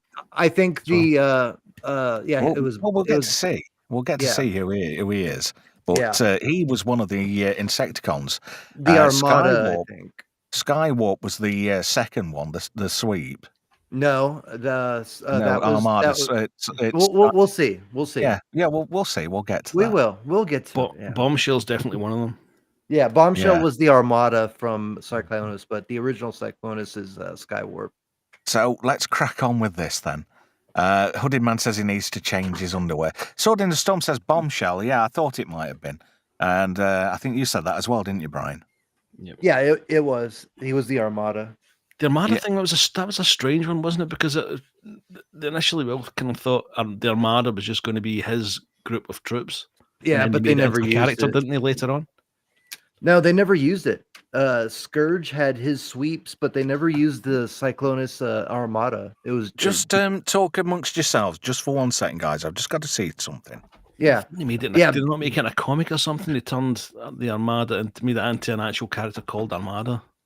Because when I watched, I always thought it was just the name of his troops, the same way the sweeps were part of. Exactly, but they never followed through with it. Even in the rest of the movie, they edited it out. It was just the original Cyclonus, and they used him as the ship until they got the new ship that Unicron gave them. But yeah, I love the transformation for the new bodies. I love Skywarp as the Seeker. He was my favorite original Seeker. But yeah, I love Cyclonus too. I love his relationship with Ultra Magnus and all that. I love the original toy. That was probably my favorite toy of the lot. Cyclonus. Oh yeah, he was fun. So he transformed, looked great as a robot, looked great as a futuristic plane too. Yeah. Sword in the Storm there asks, who remembers Target 2006? That's what got me onto the Transformers comic. That was mind-blowingly great. Oh my god, I love that so much. Target 2006, one of the greatest comic events of my childhood. I missed that one, unfortunately. Back with it, gentlemen. Hello. Hey. So anyway, Megatron gets his ass kicked here. Sorry to be rude, but I do want to progress. So Megatron gets his ass kicked here and gets thrown again. And conveniently next to him is like some type of lightsaber thing. Yeah. And even the same sound effects. Wally Bear was good at ripping sound effects off from other franchises. Megatron takes a swipe at him, and he's already had a hit on his left-hand side. And he gets another one. Goes for the weak spot. Oh, yeah. He's a dirty player. Oh, yeah, he's a bastard. I mean, he is a lovable bastard in a way. Look at this animation. I mean, just look at that. He jumps up, comes down hard with this sword, and he wants to penetrate Prime with it, but Prime twats him. Proper twats him. So, yeah, it gets knocked on his arse, and then Megatron grabs hold of him, and then we get another iconic line, "I'll rip out your optics." Yeah. And then he gives him a good throw in, just picks him up by his head, and he says, like, "See you, bye, want to be you." And he face plants big style. Oh, yeah, proper hard. It just shows how he would have just completely clobbered him if Hot Rod hadn't come in. Oh, yeah. Well, there is a reason for that. There is obvious. Yeah. So Cup goes, "Finish him off, Prime." So, yeah, he goes, picks his gun up, nice bit of proper lens flare there. Yeah, beautiful. And he picks his gun up, and he's just about to finish Megatron off. And then Megatron notices there's a blaster there. "No more, Optimus Prime. I beg of you, grant me mercy." And he says, "For one who's got no mercy, now you ask for it? I thought you were made of stronger stuff." And then Hot Rod dives in. "No, you don't, Megatron." Yeah. And he completely tits things up.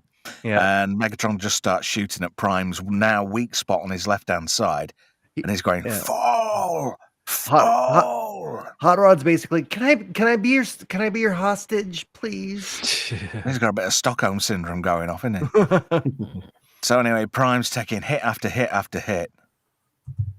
And he says, "I would have waited an eternity for this, Prime. It's over." And one last gasp from Prime, and he says, "Never." And he gives Megatron a right good whack there. I mean, look at that. He's fucking toasted there. Yeah, he fucking knocked him out so hard. Bitch slapped him so hard. And then he head first onto another platform and then ends up on the floor. And then I love this part with Starscream. No, Prime tries to get up, and Ultra says, "Forgive me, Optimus." And then Megatron's on the floor, and there's all like electric noises coming out of him. And Starscream's there. "How do you feel, mighty Megatron?" And he kicks him. And he kicks him. Down. He fucking kicks him. Yeah, I love it. He knows it's the only Kicks opportunity him I'll ever while he's get. down. What a prig. That's Starscream for you, though. He'll never get Oh, another yeah. opportunity. He's been waiting for this opportunity for 2 seasons now. How do you feel, mighty Megatron? Gives him a kick. And there's somebody at the door. Hello, Stark. How are we, sir? Hey, we got 2 Megatrons I here would have now. waited an eternity for this. It's over, Prime. Nice. Hey, how's And everybody? then he says, Don't leave me, Soundwave. I Command, Megatron. I still function. He's so Astro like, Train, weak transform here. and get us out of here. So this is like one of the really good scenes of Yeah. Astro Train in his triple changer train mode. And all the Decepticons start retreating. And I love how Rumble was carrying Megatron's fusion cannon. And then Cup says, Prime did it. He turned the tide. So all the Decepticons scramble into Astro Train. And he says, Starscream says, Astro Train, take off. And they do one. And they all go upside down because he turns Yeah, around. because he transforms, doesn't he? And flips around. Oh, no. So we end up in the medical bay, and it's not looking good. I'm gonna be the one guy on this panel whom, when he saw this, You for loved the first it. time, celebrated it. What the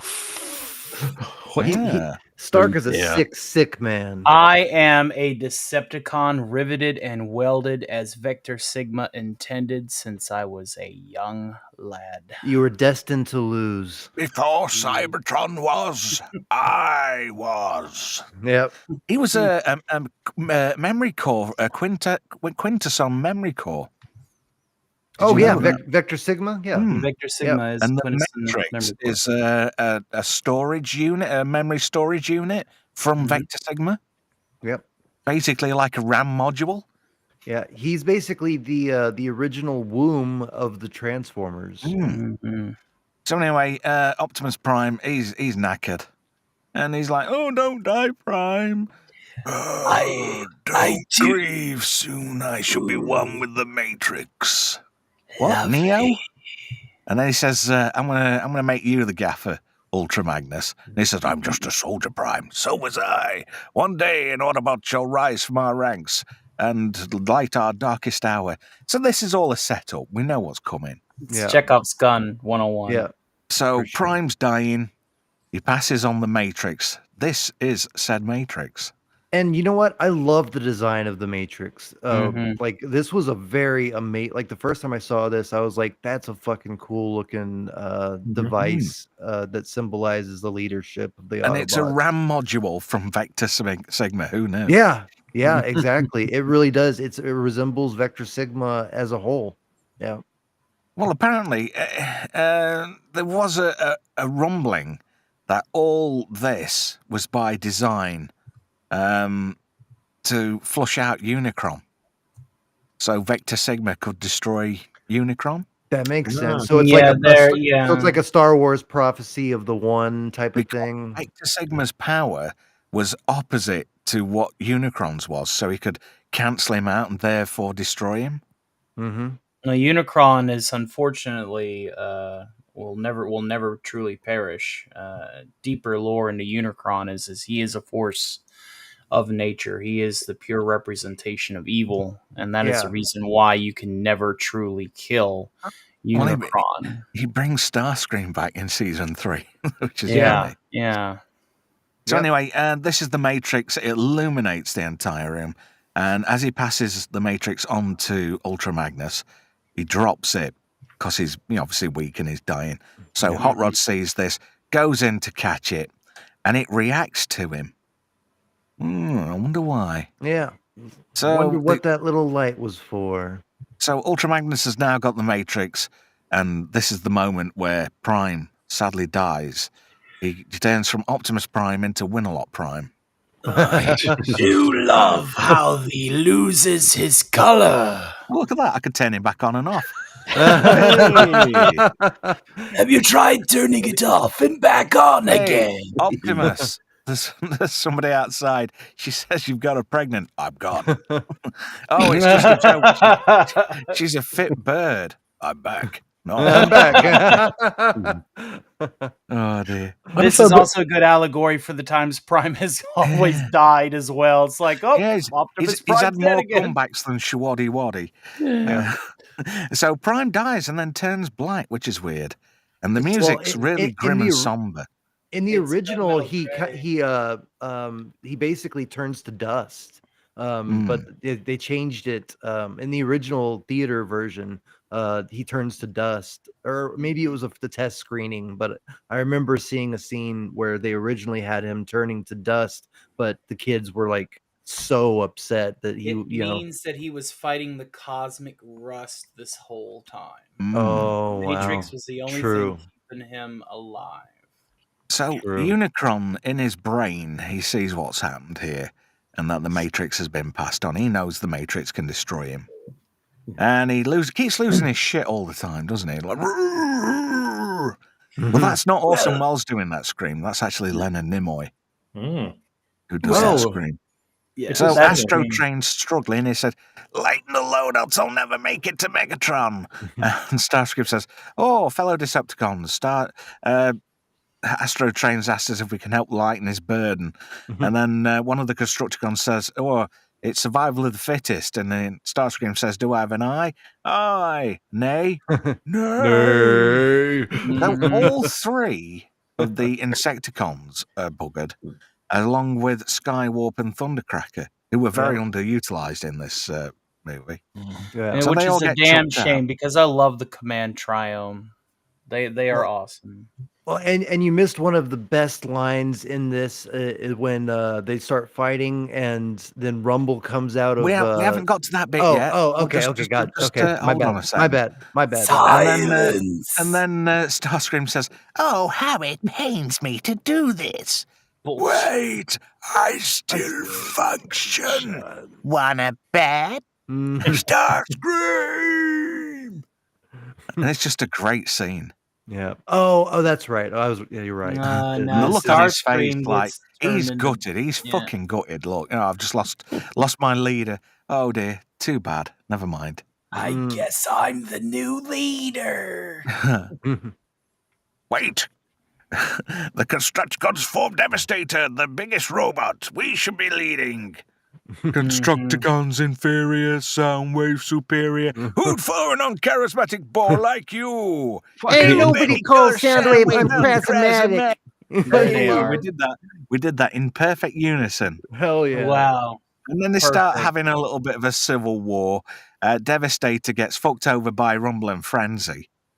So they pile driving into Astro Train, which is always helpful. Yeah. When you're making your escape in a triple changer, you have a bit of a fight inside of him. And that's right. He's appreciating all of that. Yeah, exactly. Even Ravage can fuck over a Constructicon on his own. Dude, I love Ravage. He's one of my favorites. So they have a bit of a scrap. Blitzwing takes on Soundwave. He gets fucked up. And they have this bit of a fight. And then they carry on to Cybertron. Meanwhile, let's find another slide, shall we? Well, it's just the writing is good, but you could tell that there was a lot of pressure from Suits. Oh yeah, for sure. Flint Dilley had his hands tied. He had nothing he could do. So Megatron and the broken Decepticons are just floating in space. And here's Megatron. I love this scene. And he floats into Unicron. He goes, "Megatron, who said that? I summoned you here for a purpose. Nobody summons Megatron. And it pleases me to be the first." So good. He says your bargaining posture's a bit dodgy. Then he says, "Work for me or die." And he says, I belong to nobody. So he says, "All right, and proceed on your way to oblivion." Yeah. And he sends out these pain rays, and Megatron's, I accept. And it's this is just so good. Mm-hmm. The grid lines, the whole. This scene, as I'm a big fan of Orson Welles too, and there's Yeah. been many times that I've acted out this entire scene on my show. It's true. Oh, Forg in the chat says, hating on Hot Rod for causing Prime's death is popular for a lot of the fans. It could have been handled much better by showing Hot Rod being low on energy so he couldn't use his weapons. That's Hooded true. man's off to bed, night matey. Have a Take good night, care. Hooded Man. Catch you soon. God bless. Take care, Hooded Man. So he says he accepts Unicron's terms. I accept. Yes. Very well. And then he goes on to repair Megatron. Yes. And he uses his reformatting ray. I love And this that is a great shot. I love that the green represents like healing and transformation. That's my favorite color. So like as a Green Ranger, myself, I think that's awesome. You fleshlings know little about the greater machinations of space. So anyway, the reformatting proceeds. Unicron starts getting ready to change Megatron. And I love this. I get to see the inner workings of Megatron. These sounds in this sequence are amazing as well. The Right sounds, here, if you yeah. stop right here on the toy, if you take off his face underneath it, you see this little image right Oh, here. the It's wireframe awesome. image. Oh, Yeah. Mhm. Yeah, like Cool. the under wires and stuff. It's cool. so cool. But you get to see the inner workings of Megatron. And then he gets reformatted, and this is just great. You can look very closely and see where the transformation functions are in it. Yeah. Not the T-cog, but just all of it. Like Well, you can you can locate see the T-cog. the T-cogs right there under on the left. It's like under the left side right there. Yeah, that's the T-cog. Yeah. Yeah. So anyway, he gets all these bandings come across him, and this starts the transformation. It's funny, a Tron line. transformer gets transformed. Which makes you wonder when And Alpha I've Trion. purposely not shown his face. I've left it at that, so we can leave people guessing. So the rest of the broken Decepticons start getting transformed. So here we go. So Thundercracker. That's Thundercracker becomes Scourge, Yep. and there's Kickback and Shrapnel. Yep. So let's see. They become the Scourge, the and Tracker, Sweeps. and the Sweeps.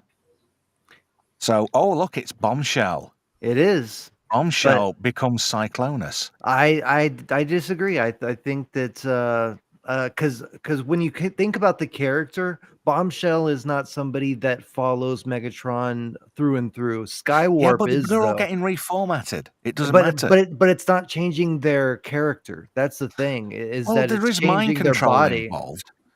No, The way I always took it was that the Galvatron was Megatron was still Galvatron, but the rest of the characters were entirely new characters. They just used the shell. Oh, and I wait for- disagree. I That's disagree. the way I took it. I'm It's going with it's open to Brian. interpretation. Yeah. Yeah, I mean, I guess we can agree to disagree, but I So think that they, Bombshell is yeah. Cyclonus because he's the first to transform. I disagree, but So they get this really dodgy looking ship. Nemesis Mark II. It's But there's kind a of new- like a space tits with handlebars, doesn't it? yeah, Swaps? A little bit. A little bit. This is the Revenge, apparently, the title of this ship. Really? yeah. Hey, we're There's going to a have to new do that third- on a future Monday Night Mayhem swappers. What's that, mate? Sorry. Space tits with handlebars. We'll have to do that one Oh, time. it's such an awful film, but I'll be in for that. It's awfully good. So here he is, Galvatron, the new leader of the Decepticons. Hell yeah. Even at this point, he's still the new leader because technically, he's Megatron, so... But he's badass now. And New he's voice. overpowered now with Unicron's energy. So And he can use his fusion cannon as a rocket. Mm-hmm. Yep. So Unicron gives them their orders. Find the Matrix. Destroy it for me. I'm scared of it. It's got pictures of me having a wank. True. You don't know me, but I've been having access to your webcam for weeks now. You send me 10,000 Bitcoin, or I will show your friends at work your tiny cock. Z would have loved that one. So See, the Decepticon HQ This is the Hall of Leaders with all the past Decepticon leaders on the walls. And this is Starscream's coronation. We the need previous tours of slide, these. Trev, some resurrections going on there on the previous slide. Oh, where? Yeah, that's true. There's Thundercracker. Oh, yeah. There's Skywarp. There's the There's the Insecticons. Insecticons. Yeah, exactly. Oh, well. I wonder why they didn't Shockwave. include That's Reflector. Shockwave, isn't it? Yeah. Yeah, that's yeah. Yeah. So we'll see who's crowning Starscream. So the Constructicons are doing this stupid trumpet thing. I never liked this sequence because A, how are they blowing air anyway? They're robots, and B, some of them don't even have mouths, so it's just ridiculous. The whole It's another one of those where the eye pops out. It's just for kids. It's just to make the kids laugh, isn't it? You know. And the later, So and Starscream the fires the ends of their trumpet. He blows their Maybe trumpets it's just for 'em. part of the bad comedy. I mean, true. Yeah. True. Trev, if I may, Yes. there's a scene later on when they're underwater, cup, and there's bubbles that's flying right. from his mouth constantly. True. Yeah. That's on Quintessa. That's the very one. Brown. I love how Starscream's animation model gets an upgrade in this. as well. Yeah. Mhm. He has different tits. Yeah, he does. Yeah, it's all Well, a lot he's more about to detailed. be turned to dust anyway. So he's like, My fellow Decepticons, as your new leader. but look at that, the quality of animation on him there. It's like they've took him to Quick Fit and get him a bit of an MOT. It's like Rob Liefeld drew him with like how he drew Captain America with those huge tits. Yeah. Oh, don't start with that guy. All He's right, a bone, all right. he's a bone of contention. I A know. couple of lardies in the background there. Yeah, isn't there? That's Not shaming. Fat Cuntotron, isn't it? The one on the left. Who disrupts my coronation? Oh, shite. Oh I no. pressed the wrong button again. Fortress Bastard. Diagutimus. Does that mean I'm Yeah. cue to actually play a whoopsie daisy? I think it is. For our English viewers, you may not know that. That's from The Price is Shite. A very popular game show in the former colonies. Remember to stay and neuter your animals. Oh, dear. Hang on, let me try and sort this screen out, because this is Bushida. No, hang on. No. I kind of fuck's like sake. being out above the rest. There we go. That's cool. Let me try and sort this out. So let's get back to where we were. Who disrupts my coronation street? And it's Cyclonus. That is such a sick ship. It reminds me of the X-Men Blackbird. That is so sick. Yeah, a little bit, doesn't it? It is very much Cyclonus. Oh, look, This there's two dead Decepticons there already. This was the point when the Decepticons just stopped giving a shit about trying to blend in, wasn't it? This is a good bit. Coronation Starscream. This is bad comedy. Oh, look at that. This is not your time, Prime. Dave, Not your is line. that you? Here's a hint. Dave.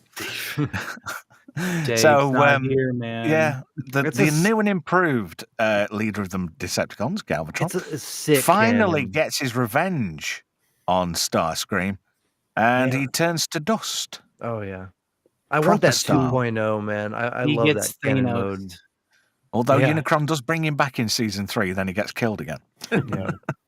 So he turns What- to dust, and his Yeah. crown drops to the floor, right in front of Galvatron. He's And just like, I don't even need he this transforms, looks down at that crown, stamps on it, and then he says, "Would anybody else attempt to fill his boots?" What'd you say his name was again? shit. Galvatron, and it's all hail Galvatron. And then And those trumpets then- are back. Oh, look, which one's that? Fat Twaticon? The fat twat. Fat twat. Fat Twaticon, Fat Cunticon. It's a cholesterol, man. Oh, Come on. that one at the far right, that looks like Pedocon, doesn't it? It just looks... Peter. Well, you see, these guys are they're the original forms behind the McDonald's Transformer toys, the cholesterol. You The never know. cholesterons. I know They one of them combine. One of them said it like, So it was in the neighbourhood. It's Unicron, and he starts attacking Moonbase, one of the moon bases, anyway. Moonbase 2, I think. Yeah, with Jazz and Cliff Jumper. And they all get on the radio and Blaster starts picking it up. Roger me, will call me. Scatman Crothers doing some great delivery. And He was so good. Blaster. I Yeah. hate Blaster with a passion. Oh, I like you Blaster. don't like Autobots in general, do you, No, Star? he really doesn't. You can't bring up You any can melt them Autobots. down and make a new suit out of them, couldn't you? Yeah. So, Ultra Magnus is there listed to it. There's giant planets just turned up and started attacking. And Ultra Magnus is a bit crap, really. I was disappointed with Ultra Magnus because in Target 2006, he's just one of the most incredible Autobots ever. Yeah, and he in the really movie, is. He got really short shrifted. He hardly did anything in the movie, sadly. In this movie, Springer overshadows him, but in the long run, I think that Ultra Magnus is a cool character. Mm-hmm. Yeah, pretty much. So he starts having a bit of a chomp at the moon base. Cliffjumper and Jazz try and get away, but they meet a similar fate to what Orvillus did. I think that's his name anyway. We'll go with that for now. It's easier. But they don't escape. And then Spike and Bumblebee decide to lay a bit of a trap for Unicron because he's going to start chomping on them. So Bumblebee wires a big explosive up to the moon base. 20 seconds. They get clear. And Unicron's about to start devouring Moonbase 2 or 3 or whatever. They try and get away in the shuttle. And then just as he's about to finish swallowing the whole of the Moonbase, that's it. Countdown 0. Boom. Yep. And one of the most impressive bits of delivery from Corey Burton. And it's just first time you hear language of this caliber in this movie. Yeah. Yes, there's a rum word. So the bomb goes off and they're like celebrating and they're like, wait, hang on a minute. What? We didn't even make a scratch. Oh shit, what are we going to do now? In a kid's movie, in a PG movie. Do you know why that word's there? Why? Because it was classed as a G movie originally, and they put that word in to bump it up to PG because if I remember, I didn't even know that. G movies didn't get views at the time. Really? PG movies more likely to didn't get know more families that. in. That's cool. Learn something new every day. That's awesome. Yeah. Well, I saw this in the cinema. Spike and Bumblebee get consumed, and then Galvatron says, "How dare Unicron!" And every time he says anything bad about his boss, he goes into pain mode. And this is why in season 3, he ends up on chart and he's completely insane. He's because literally of all the damage that had been done to his brain just turned him into a fruitcake. And that's why I think that Skywarp is Cyclonus, because in season 3, Cyclonus is actually like, he's trying so hard to like take him to like therapists and all sorts of shit to try to get Galvatron's head back into the right state. That's your worldview, and you're welcome to that. Yeah, no, yeah. I tend to agree it's bombshell, and I'm sticking with that. So anyway, Scourge says, remember, we belong to him now. And he's like, I belong to nobody. And he remembers that he's pretty much, he's the bitch in that relationship. So he says, back to Earth. And this is weird because they're back and flip-flopping to Earth. And it's like, Earth's only 10 minutes down the road. It's weird, isn't it? Let's go. Yeah. I'm just looking at the chat, just catching up with the chat. I'll get catch up with you in the chat shortly, guys. So Ultra Magnus, he's pretty much he's like a cock-flavored lollipop, isn't he? In places in this film. And Daniel's like, "Oh, where's my dad?" "Oh, sorry, Daniel, your dad's dead." He's all right. He's fine. Don't worry about him. So the Decepticons come back for another attack. And who were left from the Series 1 toys? Not many of them. Nope. But, to start taking shots at the Decepticons, it's like, Autobots, scrap! I like that. How the cockpit's coloured and, you see it. Mm-hmm. And it's all like, very X-Men. I think you said that earlier, didn't you? Mm-hmm. And it really does. And I like this too. But Galvatron, he's just a sick bastard. He's kind of worse than Megatron, really. He is. He looks pretty sick. Yeah. I mean, Megatron will always have a soft spot in my heart, but Galvatron's pretty sick. So here's one of the bit of a condescending bit. It's like, oh, don't worry, I've got you, missus. And then he gets shot at, and then she's like, oh yeah, I've got you, don't worry about it. She kind of turns it round on him again. That would fit in perfectly with these days, Disney's stuff. Yeah. It would, It's a yeah. little bit Really woke, should. isn't it? This is one of the woke moments. And Daniel's looking at Hot Rod like, you gay. Man up, bitch. So another one of the useless bits of Blur in this film where he tries to get the Dinobots aboard a shuttle. They don't want to because they're as thick as pig shit. And Cyclonus is still taking shots at everybody. And I love this. Like, I missed you, but I'll get you next time. I know where you live. The Dinobots, they're just there just to amuse the kids, aren't they? They're It's just just comic relief. yeah, simpletons. It's sad, like- really. I would have It's written like three they're the completely Crayon colours. Club of Transformers. Mm. So shuttles take off again. There's a pair of them, and these are basically plot devices to split the story into two pieces. And I like how aboard that shuttle, Daniel doesn't need any oxygen or anything. Funny that robots don't need air, so you wouldn't think sealing airlocks and the like would be a priority for creatures what don't actually require oxygen. So a bit of a break, and they're chilling for a couple of minutes. But it's short-lived because look who's just about to shove a torpedo up their asses. Yeah. It's Galvatron. Oh, don't press the green button. Whatever you do, I'm just going to press it. And he fires a bunch of missiles. And he starts attacking both shuttles. Mm-hmm. And there's some great action shots. But there's also a few parts of this attack where the animation looks really sketchy. I don't think that's on purpose, though. No, I don't think it's on purpose either. Mm. Because the whole quality of this movie is just top notch compared to anything they did in the series. So this bit Cyclonus is gets amazing. a time to shine here, where he drops out of the ship and transforms and starts attacking the shuttles. And he does more damage than the missiles. And Capital shipped. Yeah. Yeah. So Hot Rod and Cup crash into this planet, which we find out later is Quintessa. And, we all think they're gone. They crash. And Ultraman says, oh, don't worry about them. They're gone now. We'll separate our shuttle and let Galvatron blow up the rest of it and let him think he's got somewhere. So, yet again, he's pulling different knobs this time. It's like his console's completely changed. So he fires some more missiles, and boom, shakalike, they're gone. History. And he's quite happy. He says, that's you gone, Ultramagnus, and with it, the Matrix. No, I don't think you are. I think everything's tickety-boo.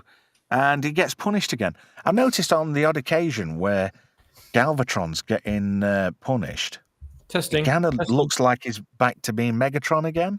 Hello. Hello there. There you are. There you are. Oh, good. Yeah, you can hear me. All right. Yeah. Welcome back. Welcome back. Did you enjoy your nice, refreshing crack?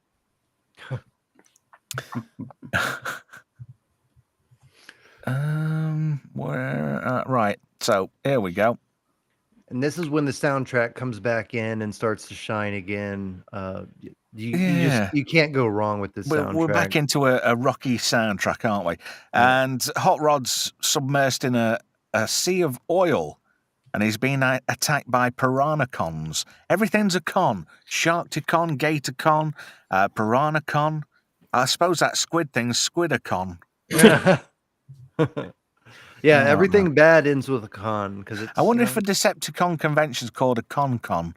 A con. I find your humor tasteless. Good. Hey. Like our sponsor, Potnacker, now in 7 different flavors. Oh, dear. So he converts his hand into a chopper, and he starts chopping everything up, and he gets out, and he hears Cup in distress. Hot Rod, help me.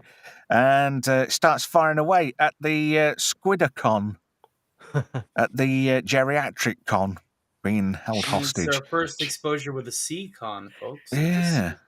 Oh, true. Yeah. So he starts zapping away. Cup's in a bad way, and he gets entangled, and Hot Rod does his thing, showing off how shit hot he is because he's the new model. and he shoots this thing's eye out, and it squirts ink at him. Yeah. Like a creature on another world would do that. I just find how the people in the creative department just ripped off stuff in life and tried to transpose it onto a different planet. So Cup's in a bit of a mess, and he's like, "Oh, fix me!" So he takes him by the way to repair him. Meanwhile, the other shuttle is about to crash land on the planet of Junk. Junkion. The original concept for this planet. Can I just quickly mention? You just do that 1 second. I just have to turn myself off just for a little second. I was just going to say quickly the concept for this planet in the previous slide. We saw it looked like a sort of a partial sphere, and I think the original idea was that it was a chunk of Cybertron that's missing and got torn off, and it's floating somewhere in space. So this is kind of a missing part of Cybertron that's evolved on its own over eons. That's an interesting thing theory. That's a great theory. Yeah, like it's part of like their disposal part of the planet that got released or something like that. Yeah, that's cool. I really enjoy how the Junkions have this advanced technology where they can use the junk to repair bots that have basically been dismantled and all that. It's very cool. So that's what led me to think that the original bots that we saw get killed earlier on in the movie. I thought, I wonder. I know.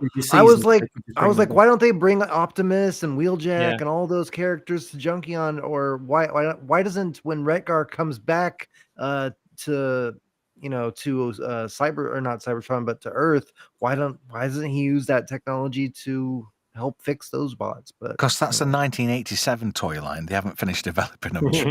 True. So they're picking up the pieces, and Daniel is presented with Spike's old exosuit. So there's a bit of a light-hearted moment where he goes all Bambi, and he's flopping around. He looks high there in the wind. And notice how he chucks himself into a certain area. Oh yeah, he wants that poon. He wants a bit of Robomuff. Yeah, but he's not getting any. So they go out onto the planet and if you go back, Springer's like looking at him like, "Get the fuck away from my chick." Yeah, I noticed. Fleshlings and Cybertronians getting along, mass hysteria. You got robot fever. To quote Bender. So all these bots start appearing out of all the junk. And we're introduced to Retgar. Operators are standing by. So that's a good Eric Idle, man. Great Eric Idle. That's a really and I love how evil he looks. Yeah, we don't know if they're villains. He's a junkie and he's got red eyes. So technically, he's a Decepticon. It's what I would think too. That's why, it was a complete. The thing I like about all of these guys is they talk in television broadcasts. Yeah. Like they're very. It's like their only exposure to communication. It just happens to be our old TV. Well, there is a good line referring to that a little bit later on. Yeah. So Hot Rod does a bit of repair work on Cup, and he does a bit of cracking and rattling and clanking. And he says, "You've not done a bad job," but all of a sudden, they're interrupted by a squad of Gatorcons. I don't know. They don't really look like gators, do they? No, but yeah. Yeah, it's a weird name for him. So he comes out with the universal greeting, bar weep, grana weep, ninny bonk. Yeah. And he says, offer him an Energon goodie. And they start giving him these Energon goodies. Yeah, it works at first until they run out. Says, don't worry, they'll reciprocate. And it's like, all gone. Oh, and I notice how Hot Rod says this is getting expensive. I didn't think they have to pay it. I didn't think economics was a thing with these guys, but obviously. So the Gatorcons, they don't even look like gators. Sword in the Storm is saying Alicons. Yeah, like alligator. Well, yeah. They look about as much like alligators that the Sharkticons look like sharks, let's face it. Yeah, true. So they transform and take Hot Rod and Cup into custody because they work for the Quintessons, which we'll discover soon. And this little car keeps lurking about in the background. I've forgotten all about Wheelie. I hate Wheelie. Everyone hates Wheelie. Yeah, everybody hates Wheelie. That's another Frank Welker Slimer-esque type voice. Yeah. I love his car mode though. It's great. Yeah, he looks cool, but he's annoying. It looks like a cross between a cockroach and a fucking lobster. That's true. I do see the cockroach. If anything, that'd be a pacer. He's a lemon. An AMC pacer. Yeah. He looks like a ladybug or something too. Gremlin. Yeah. Have you noticed another animation error here? Because this person who's on trial by the Quintessons, it's actually Kranix. Kranix again, yeah. He has So Hot Rod and Cup are brought into this court of the Quintessons, and everybody's presumed innocent, and innocence isn't a way out. Yeah, look, it's Kranix again, and he ends up getting not guilty, and he ends up in the drink anyway, where he's summarily dismembered by the Sharktons, much to the amusement of the Quintessons. So Hot Rod and Cup get stuck in jail, and they're trying to figure out what's going off, and Kranix is back again, and he explains the story that it's Unicron, and it's funny, isn't it? You know, he knows who Unicron is, but nobody else does. You'd think the whole galaxy would know about Unicron. Yeah, I mean, given his role and everything. And I'm just thinking that other guy at the beginning with the disco tash, that must have been Orvillus then, because that's Kranix. Well, it makes me wonder too if Unicron has been like in a distant galaxy, like away from this, this Milky Way galaxy or whatever, for a long time. How, like, why? Well, like you said, they kind of jumped the shark with it later, because it's revealed that Unicron was made by a monkey in season 3. Really, I don't remember that. I don't remember that because he creates a replacement for Unicron called oh god, I can't remember. It's like a giant space tarantula, and it absorbs energy out of everything. Oh, I do remember that episode, but I don't remember it being related to Unicron. I'll have to rewatch that. Yeah, the creator of Unicron. I'm sure it's something like Primacon. It could be. Well, I know replacement. Primus is supposed, like, in later iterations of the show. I know Primus is his brother or something like that, but I don't know if that's canon for G1. That was later lore. That's IDW past stuff. this generation of Transformers. I like to just stick with G1. Yeah, me too. In terms of this movie and Unicron's origins, G1's the best, dude. Always will be the best. Swappers. I think you're going to say the point I was going to make. Sorry, in terms of Unicron's origin, I always thought that the Lithonians, Kranix and his people, were kind of they're doing intensive research into what Unicron is or where he is or something like that, and because they kind of found out that this ancient being was out there somewhere and no one else knew about it, only they did, but they were killed too soon to let everyone know. That makes sense. I can get behind that. The original comic run, Target 2006, didn't it give the origin of both Primus and of the IDW? Yeah, it was amazing. Yeah. The Primus was they're two like ancient gods fighting. Yes, that's the primordial universe. It was like a Cain and Abel story.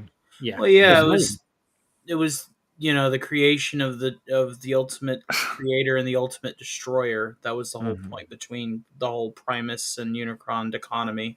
Yeah, it was great. Like Unicron transformed, they kind of concealed themselves in asteroids or something, and Unicron transformed himself into a giant deadly robot that transforms itself, and Primus transformed himself into a planet that bore individual transforming life forms. So it was kind of a cool duality going on. There was one comic run where Unicron was destroyed, but he managed to download his consciousness into Megatron. Yes, that was in the mid 2000s. That was a good. It was sort of like that was right. Everything but All Hail Megatron is like the last really good IDW comic run. Everything before that was really, really good, but my first exposure into the woke crap that we hate was through Transformers. Whenever they started writing, whenever they started writing for like Windblade and making her the bestest ever, and stuff. And I'm like, what? That's the reason why that's when I met Ledoux, another friend of mine. that was my first exposure to the woke crap, and then everything. That's And I just crazy. started seeing everything else, and I'm like, Do you know the worst iteration of these the G1, the worst iteration? Does anybody know what it is? There's been some bad ones, but I don't know what the worst one is. It's like the stuff after Headmasters. Micromasters. No, the Takara Transformers. The Power Masters. No, not the Headmasters and all that kind of malarkey. But the stuff that's badly voiced in Japan, where it Soundwave and Blaster have that battle, and they both get destroyed, and it's like, I'll get that scum, Billy. Is that the one with Six Shot? Yeah. And it's Okay. like the bad voiceover and narration. Optimus Prime is back on Cybertron. Yeah, it's like they're all done by Japanese porn voiceovers. It might have been, yeah. Like Swiss Tony. One of them sounds like Swiss Tony. Meanwhile, Galvatron is making love to a beautiful woman. So anyway, Kranix is finally on trial by the Quintessons, and he gets a not guilty verdict. And he gets But it's an execution anyway. Yeah. So he Guilty ends or up not in the guilty, drink, and he gets dismembered, and he says, wait, I'm the last of my kind. And Hot Rod and Cup are just reeling at the injustice of it all. Meanwhile, Swoop says, I'm not seeing anything, but he's pointing that way. That's don't your see Dinobot anything that for you. way. That's your average Dinobot. Wheeljack's worst mistake. I'm going to I'll say it again.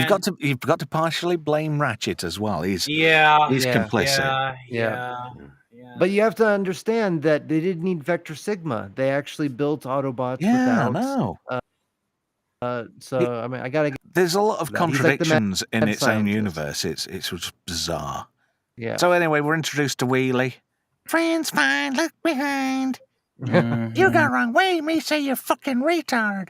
And the only worst character dialect, the dialect and accent, is the worst. I thought the Dinobots were the worst with their caveman talk. No. Oh, yeah. God. Sword in the Storm says the Japanese ones are terrible. Yeah, the Takara ones are just utter shite. Yeah. So anyway, Unicron's at it again because Galvatron's gone to him, and he's gone back. You know, why did you punish me? And he says, "Oh, you're a bit of a fool because the Matrix is still around, and Ultra Magnus is on the planet of junk." Meanwhile, the Autobots are trying to repair the shuttle, and then the Decepticons come back and start attacking. And it gets a bit formulaic. It's like they go away, they come back, they go away, they come back. And they're slightly They're less worse than achieved orcs. each time. They're So worse anyway, than orcs. there's They a come bit back of for another go. a bit of a battle on the go. Daniel gets collared by, oh look, an Insecticon. He's dead. Human germ. I have to agree. I have to agree with Softly Cut Marbles. Skybound is a great series that's going on right now. That's what my Optimus with the fusion cannon. It's a good series. So I'll just have to say that. MC's having to eject like Soundwave. So take care, matey. Thank you to for see joining MC. us. God bless. Have a great I hope night. you managed to catch the rest on the re-rub. Softly Cut Marble says the IDW comics were forcing DEI into the franchise at full thrust before the woke went broke. Now, thankfully, Skybound have the license and they really know what they're doing. So I hope really they do do. bring it back. That's good. Because the IDW stuff is really good. That's my And first exposure to it. That was my first exposure to it. that was the one where they did a series where Optimus Prime actually killed Megatron at Autobot City. And then Starscream became ultra bad and got modified by Unicron. Yeah, the under base power Starscream. Yeah. And then Starscream was a good guy for a while. That was trash. Yeah. Yeah. He was He more of can't like be a an good guy. informant, but yeah. Yeah. So Daniel manages to figure out how to transform. And these exosuits are the junk, really. Yeah, they're basically they're human junk. Yeah, it's Yeah, like a spark plug built him or something. Yeah. Well, he's worm food, isn't he? In Yeah. this Yeah, series. Where's basically. Carly? Carly is Yeah. Daniel's mum. Well, What happened to her? I think isn't she in it for a split second or something? But yeah, she should have Oh been yeah, in I it think more. she was waving at Spike and Hot Rod whenever they were trying to trail the shuttle at Autobot City, like during the opening number. Yeah, I think. yeah, because she's Anyway. worried. She was worried about Daniel. So Yeah. Yeah, obviously that's why she's around so much. yeah. Yeah, Maybe no she's got a kidding. drink problem, or she likes crack, or She might. Yeah, she's like a crackhead now, a meth head. maybe she's got a new pimp. We never found out what happened to Sparkplug either, did we? No, he's dead. Chip Chase. Chase. Oh, he was just useless as a character. Yeah. So anyway, Ultra Magnus blockades himself and stops the rest of the Autobots from getting attacked by the Decepticons. And he gets the Matrix out and he tries doing the do with it, and it's not doing anything. He's not got the touch. Nope. He's not got the Or power. the power. But I like this look. It's like, you're fucking toast, Yeah, mate. they're just looking at him like, Yeah. you're an idiot. It's like, you're dead, bitch. Yeah. I really would have loved the Junkions to have got in on this fight and like kicked the Decepticons' asses. Yeah. Yeah. I mean, this looks good. I mean, I know it looks a bit washed out and it's not aged well, but that effect of the sweeps, Yeah. Shooting Ultra Magnus, I think that looks really good for the time. Mm-hmm. Oh yeah, for the time definitely. But you know what looks really weird is when the head comes up and it just shows the. Yeah, I noticed that. That was weird. Yeah. It just didn't fit. It's like that was an unintended animation error.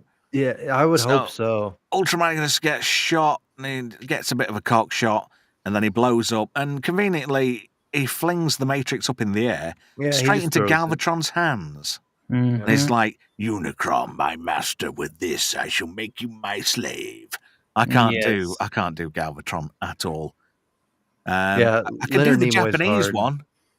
I could do the Japanese one. Unicron, my master, with this I shall make you my slave, like making love to a beautiful woman. That almost has Zep Renniganisms in it. All right, Kif. Set phasers to velour. It's your old friend Zoidberg. Hooray! We got another Zoidberg, maybe? So Unicron loses his shit again, and then Hot Rod and Cup are on trial by the Quintessons. How do you plead? Go fuck yourself. Yeah, really, go fuck yourself. Yeah. Yeah, and they get dropped in the drink after being found innocent.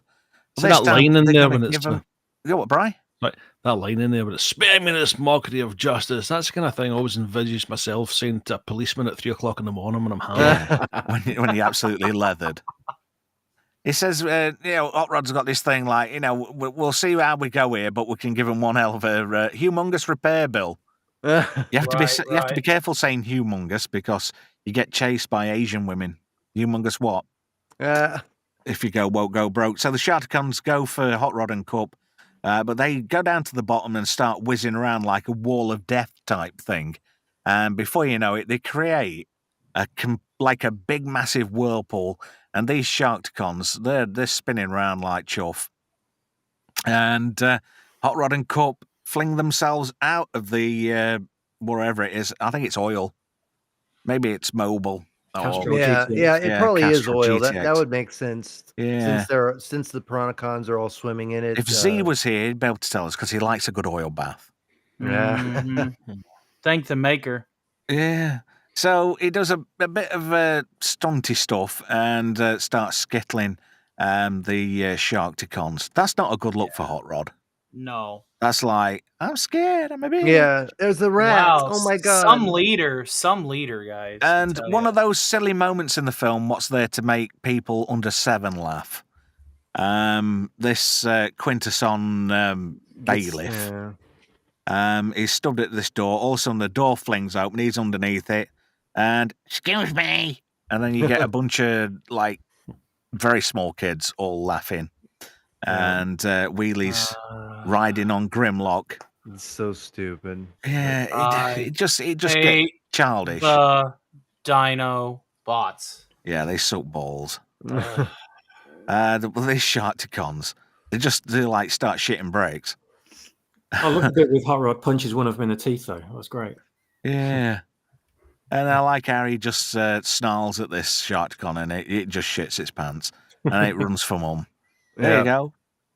And he basically tells the Sharkticons, don't listen to those guys, they're arseholes. So he slams his foot down and he says, I reckon you ought to go up there and fuck them up. Yeah. So that's exactly me what they do. Grimlock say you attacked him. Yeah. So they think about it like, and then it's like, yeah, fuck it, let's do it. Leave it to animals to relate with other animals. And then it's like, oh, him Wheelie, he's friend. He can be my friend too if he tells us how to get the fuck out of here. And he's like, how do we get out of here? And he's like, if stay over there, isn't it? And then there's a Quintesson ship there ready to go. Convenient plot device. There's a lot of that. There's a lot of that in this film. It's a weird looking ship. Yeah. Meanwhile, back on the planet of Junk on Junkion, Ultra Magnus, he's knackered. Some assembly may be required. And it's like, Ultra Magnus. Oh, he's bollocksed. Yeah, pretty much. And then all of a sudden, Motorbike comes out of nowhere. And this is where the Junkions start attacking. Yeah. And then Dare to be stupid. He checks in, but he don't check out. And we get Weird Al Yankovic's Dare to be Stupid. Stick your head in the microwave and give yourself a tan. Dun, dun, dun, dun, dun, dun.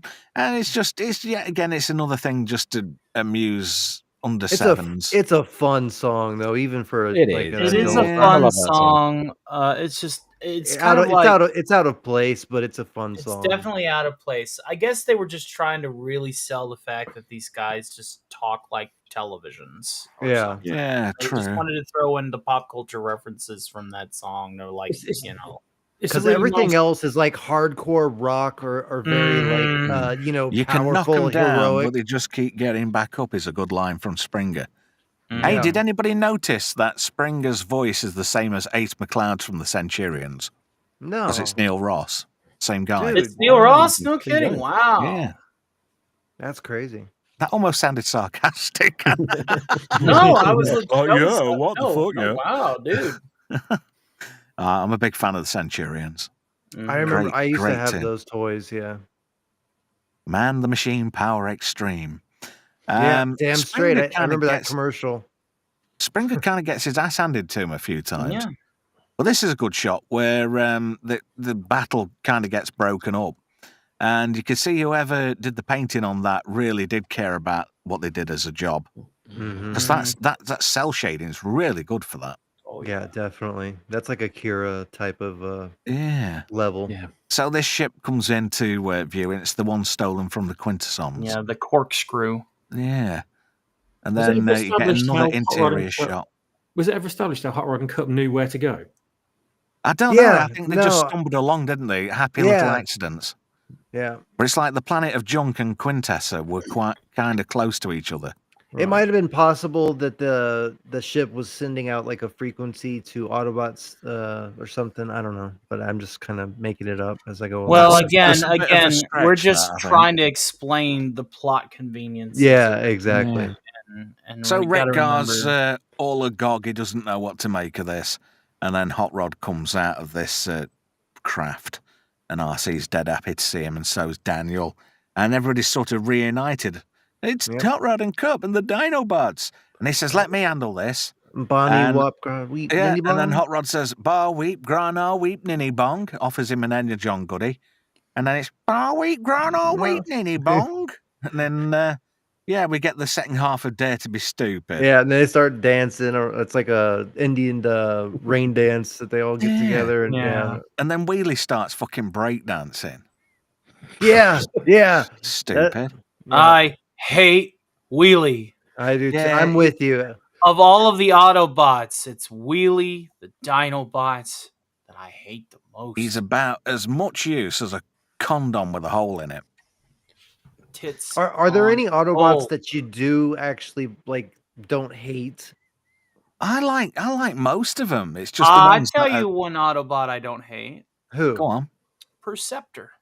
Oh, Great good. sniper, analytical mind. Okay, cool. I'll give it to you. That's awesome. I love Perceptor too. He has some good episodes. Yeah. Do you know one of the Decepticons I would have liked to have seen, and I know there's rumbles in the background that they are actually making it now. But Reflector, the That's what I three-piece. mentioned. That's what I Reflector. mentioned earlier. I was like, why isn't Reflector in this? He's one of my favorites. Everybody's favorite Snoop. Yeah, I love this little guy. I customized him, but I love these guys. They make Yeah, a it was great. a 3-in-1, wasn't it? Yeah, yeah. Mhm.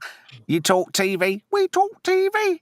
I I think like that bit. I think this stream's turning Xeon by the look of it. Really? Why? Where is he? What's he doing? He's in the chat. I'm horny as hell with all these sexy droids. Well, you are our favourite sailing unit. He did. He didn't get the reference to Bender. It's all right. Did somebody mention Bender? That sounded like Kermit. No, I'm not. I can't nail. I like them all, Swedish so. Chef last week. Hey there, Swedish Chef. Hey there, Kermit. How are you now?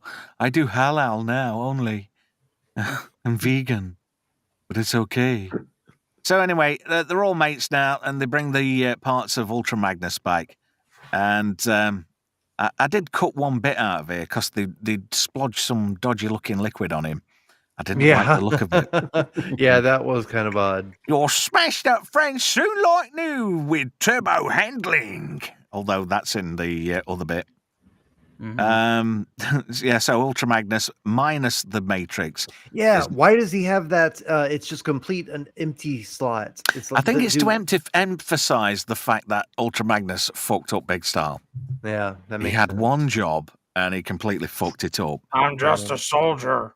So he's like, and he says, "Where's the Matrix?" Gone with Galvatron, and he's gone to Unicron. So Hot Rod starts getting on his soapbox. Oh, I'm going to go to Unicron. Let's go and sort him out. And I want the Matrix. Almost like he's drawn to it. And the Junkions have got a bit of a surprise for the plucky Autobots because the planet has got a ship embedded into it. So Retgar switches it on. And this is where it comes out with turbo handling. I haven't got the exact lines to hand, but I wish I did because I could have done a Retgar impression. So Hot your Rod Eric Idle's good, dude. Thank you. Yeah, you've been getting like a lot of. I mean, your voices are on point, and you've been doing some like spot on lines. So Do you know? I gotta give you credit. I wish I had a dollar for every time I've seen this movie. Go, I me would have too. a shitload of dollars. Me too. Yeah, You I know, remember. I could flick a wad at some hose and say, "Go buy yourself some tits." Yeah.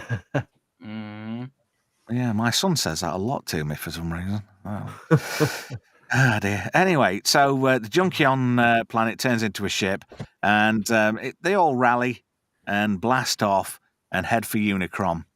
And that's quite, I know it's not very detailed, but it speaks volumes, that scene. It looks really good, the animation and the colouring. It kind of reminds me of that opening scene in Galaxy Express 999, where it's just the train and the trail behind it against like a starlight palette, you know.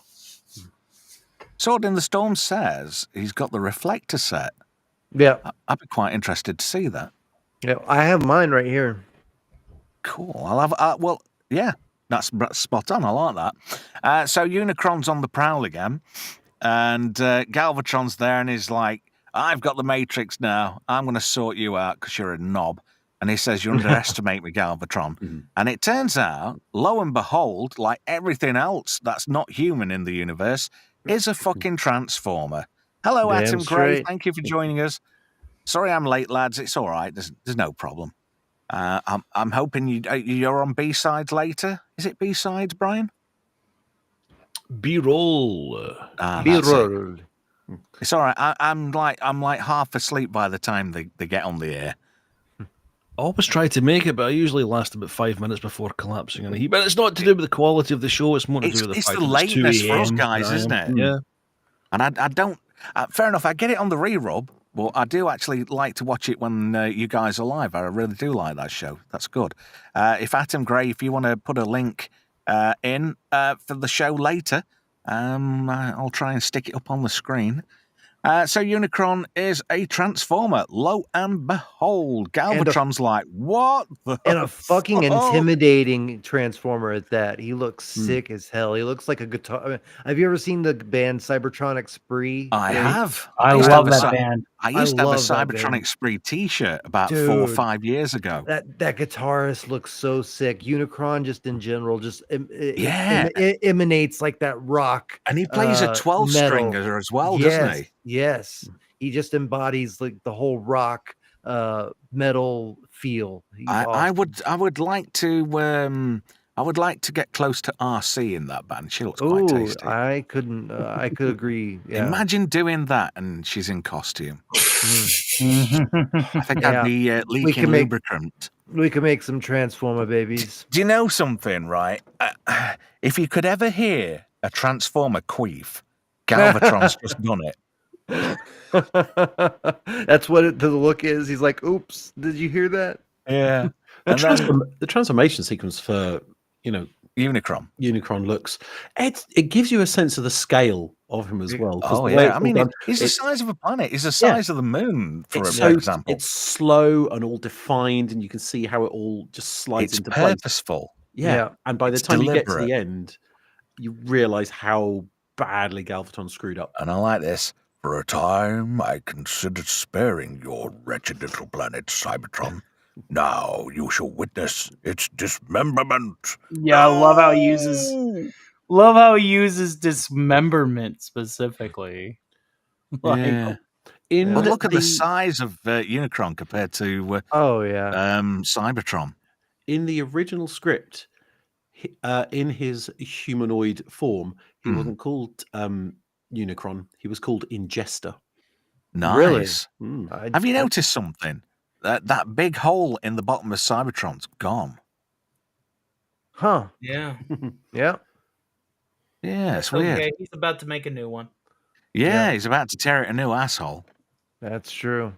And he does. He royally goes to town. It's like a Royal Rumble, isn't it? Yeah. He starts kicking ass, and it's like, Decepticons, scramble! We're under attack.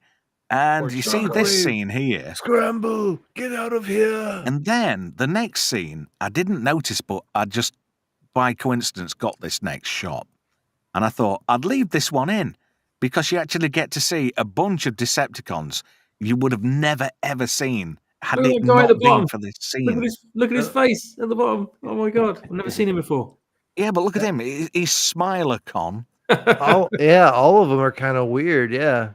They kind of look like Autobots. The one in the back looks like a xenomorph. Yeah. Well, yeah. Weird head. Yeah. That's cool. I don't think I've ever seen that. Man-at-Arms-a-Con. There's that one there. And Dollar Store Shockwave. I think they knew it was only going to be on screen for a couple of seconds, so it's sort of like, what can we make up that looks a bit like a Decepticon, and just kind of sketched it quickly. Yeah.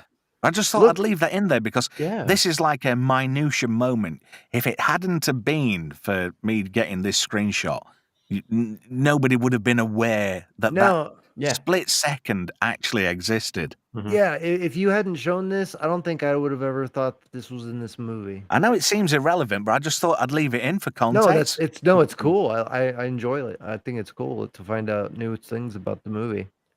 So, Unicron's own ship is now attacking Unicron.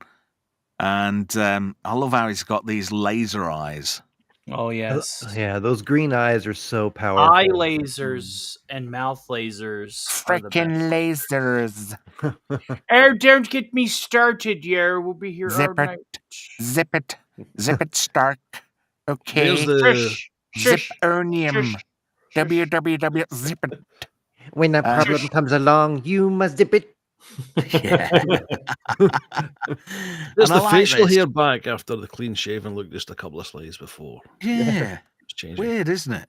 So you've Mm. got the new jets, Dirge, Ramjet, and Thrust, and they don't last 2 minutes because he gobbles them up, and then they're back in later scenes, which is weird. There's so many animation errors in this thing, but we'll give it a pass. Yeah, You've there's a got to, lot. haven't There's you? a lot of characters that they had to keep And track there's of, still an and a lot epic of This is still an Oh, epic yeah. battle. And these Yeah. guys drawing the fucking things didn't give a shit because it's just a paycheck.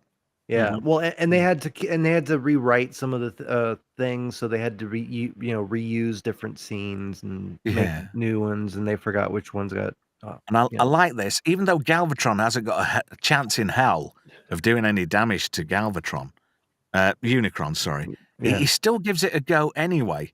So he's kind of being plucky because he's trying to save his own home. You know, it suddenly hit him. Hang on a minute. I stand to lose as much as anybody, whether it be Autobot or Decepticon. Yeah. And I like this, how Unicron just swallows Galvatron up in one bite. But if you look in the background, there's a couple of ships approaching. We'll find out more about them in just a second. But I love this. He gets ingested and imbibed by his creator. How ungrateful. So anyway, our plucky heroes come into action. There's the Junkion ship, as well as the Quintesson ship. And Hot Rod says to Cup, "Have you got a war story about this?" And he's like, "I haven't seen anything like this before." He actually, for the first time in the whole movie, he's not bullshitting about something. Yeah. And then Dare kicks in again, and then they go into action. And Unicron starts using his bad breath ray to attack. Maybe somebody should give him a smint or a Tic Tac. Other mints are available. And he hits the Quintesson ship. And Hot Rod manages to steer what's left of the ship into Unicron's eye. Yeah. And it's funny how he flies into it. Where's all that laser shit? Yeah, where's the beam? Yeah. You would think that there'd be an optic or something, especially since in season You would think it 3 would he just goes shoot. he goes Yeah. looking Coming for Metroplex's eye. Eyes, yeah. Yeah, so there's nothing behind that little glass. They didn't think that deeply about it back then, did they? And then Yeah. is it not Scorponok? Whose transformation cog does he end up with? Metroplex. No, Metroplex. Trypticon. Tripticon. That's it. Tripticon, yeah. Yeah. I got So it's Scorponok Metroplex's in my head, eyes, but that's that's right, for Headmasters, isn't it? Yeah. Yeah. So anyway, Scorponok they crash into Unicron's eye, and they all sort of get split up. Daniel, RC, and a few of the others go one way, and they start getting attacked by Unicron's, how can I put it? Like his Crabs. immune system. Antibodies, yeah. Yeah. So his body starts attacking the Autobots that crashed in the ship. Meanwhile, Hot Rod, he ends up going down a different hole. I'm not sure which one it is, but it's a dark one. And I think it's It's the the liver, man. It's the liver. the star shaped. so when he Rusty Sheriff's badge and all that. It could be some backdoor action taking place soon. Yeah. So Hot Rod's taking a good look around, and he sees the Matrix. "It'll do you no good, Autobot. It can't be opened." Well, that is just such an ominous, great shot. It is. Yeah, you just see the shadow of Galvatron in his eyes, and the Matrix fully lit up. It's like that's pointing out to you, isn't it? This is a beacon of hope. In all that darkness, there's the light. It is very well If animated. you want to go deep on stuff. Yeah. And then Galvatron's revealed. And then it's Unicron's, "Destroy him, Galvatron." It's funny that it doesn't say kill him, it says destroy him, Galvatron. Yeah. Yes, my master. And I love this, just this whole element of controlling him by pain and just sheer brute mental force. anguish. Yeah. Yeah. More damage. And it just fucks his head up in the end. Mm-hmm. So Hot Rod starts doing one, and Galvatron just starts blasting away at him. And just look at that. That's he means business there. He's going to kick somebody's ass. Oh yeah. And it rhymes with hot dog. He's ready to fuck that shit up. He is. Yeah.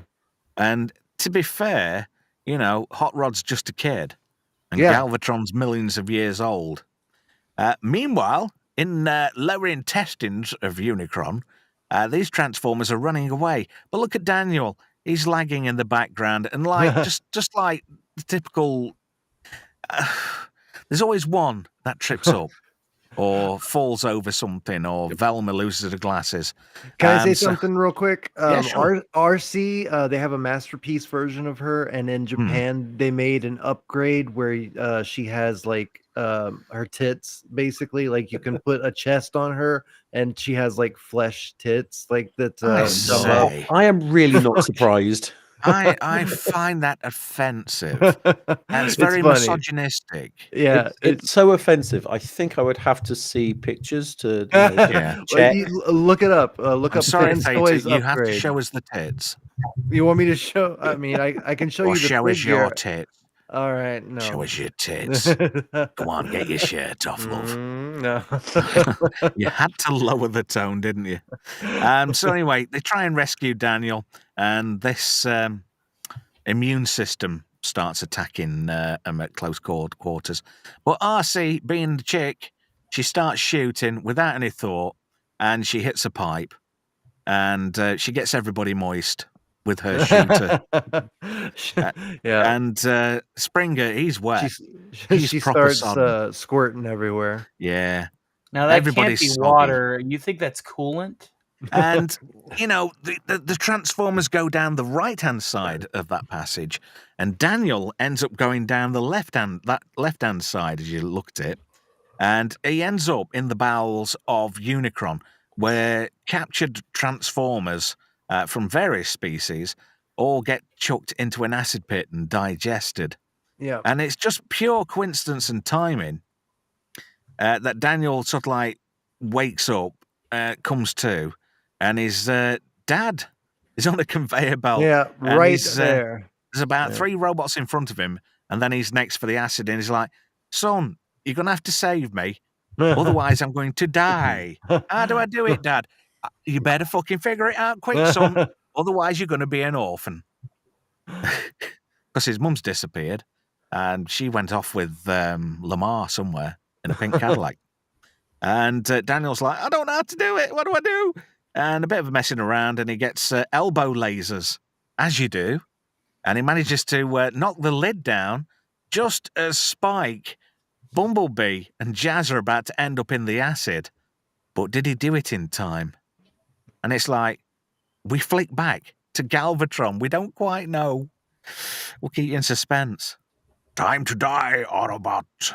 Not today, Galvatron. And they start having a bit of fisticuffs. And Hot Rod starts running away again. Galvatron's blasting away at him. And he sort of spins round. And, after he gets knocked on his arse a couple of times, he starts shooting back. And he makes a run at Galvatron. And it's quite good, because he chops and changes between modes. Yeah. And he tries to blind Galvatron as he attacks him. And yeah, then he takes advantage of both modes. I love that part. Yeah, the transformations are very short and snappy, and really well done, and the timing's spot on. And Galvatron gets him, and he's like, first Prime, then Ultra Magnus. It's a pity you Autobots die so easily. Not a problem. In the meantime, the Junkion ship gets caught by Unicron, and he gives him a bit of a squeeze, and I love this. It's like he's looking in, but Unicron doesn't give a shit. No. And this is the line, isn't it? First Prime, then Ultra Magnus. It's a pity you Autobots die so easily. And he's on about getting certain satisfaction. And then Hot Rod grabs the Matrix, and it reacts to him. And as he pulls it away, we hear the voice, "Arise, Rodimus Prime." And he's like, Optimus. And he turns into Rodimus Prime. Oh, I got those shots spot on. You got the touch. And it's like, no. And he starts shooting away. And he just doesn't even touch him. Yeah, it's just bouncing off. Yeah. But he gets that shot on his hand and he knocks the Matrix out of his hand. And then it's end of the road, Galvatron. So they start and have a bit of a tussle. A few fisticuffs, a few good swipes, but he misses. And then just throws him through Yeah, the... and then he throws him out of Unicron's arse. And he goes flying away out into space, and he ends up on Char. Yeah, that's true. When he loses his mind. Yeah, after Unicron's death, whatever connection he had via mind, it just turned his head into chop suey. I think it was a combination of what Unicron was doing to him, and then losing the torture. and then losing to Rodimus Prime. I think that's what broke him finally. Yeah, he lost to a kid. Yeah, Barely off the assembly line. Yeah. Both new models, and the younger model beat him. So, Rodimus can unlock the Matrix. So he says, light our darkest hour. And the energy released from Vector Sigma's memory core is the opposite to Unicron's power frequency. Mm-hmm. So it nullifies him and starts destroying him. So he starts blowing up internally. And, he starts blowing up from the inside out. And everybody starts making a run for it. The immune system obviously explodes, releases our heroes. And they all sort of bump into one another, and everybody's safe. Daniel did rescue the rest of those guys. And they all start making a run for it, just as Unicron tears himself a new arsehole. Literally, yeah. And then Daniel's like, look, it's Hot Rod. But it's not. It's Rodimus Prime. And he says, Autobots, transform and roll out. And all that smack and shit talk that Cup had been saying is total bullshit, because now he backtracks and says, I knew you had potential, lad. Yeah, exactly. All you did was fucking drag him down all the way through the film, and now he's somebody you want to kiss his ass? Good luck. That's true. Yeah. Springer transforms. Funny this, he had his blades broke on Junkion. They didn't show him getting repaired, but he can transform into helicopter mode, even though his blades got broke. So anyway, they all start making an escape, and they go out the other eye. Yeah. Which now starts shooting a laser beam. Where was the freaking laser? I like that shot of him just disappearing. So, yeah, he gets chucked into orbit around Cybertron, and he's saying, you can't destroy me. And his head blows off, and then his body explodes. And then Rodimus declares that it's the end of the Cybertronian Wars, and they want to usher in a new piece of prosperity to the planet like it's never seen since the Golden Age. And all the Transformers say, until that day, until all are one, and they're chanting away. And then we start panning out of Cybertron. And Cybertron has a new moon to replace the two that were swallowed by Unicron. Ironically, Unicron's head becomes a new moon of Cybertron. And we get this sweeping shot where it just drifts in and then back out, and it just goes off into the background. And that's it. That's Transformers, the movie. Final thoughts, guys. And it's a free-for-all. You can go for it. I just fucking love Transformers so much, and this was the epitome. Have you ever thought about collecting them, Theta? Maybe, I don't know if it's just, just maybe. a couple. It's something. It's something that I'll consider. Yeah. Start small, with a. I don't know, maybe one of the cassettes, maybe Rumble. That's a good start. Oh yeah, that would be good. I might do that. Get Ravage and Rumble, and maybe a Seeker here. Maybe, I don't know. We'll figure it out. What about you, Brian? Final thoughts on Transformers the movie? Well, I was 9 when I saw this, and well, I'm older than you then. To me, it wasn't a movie. It was gospel. It was the continuation of the story.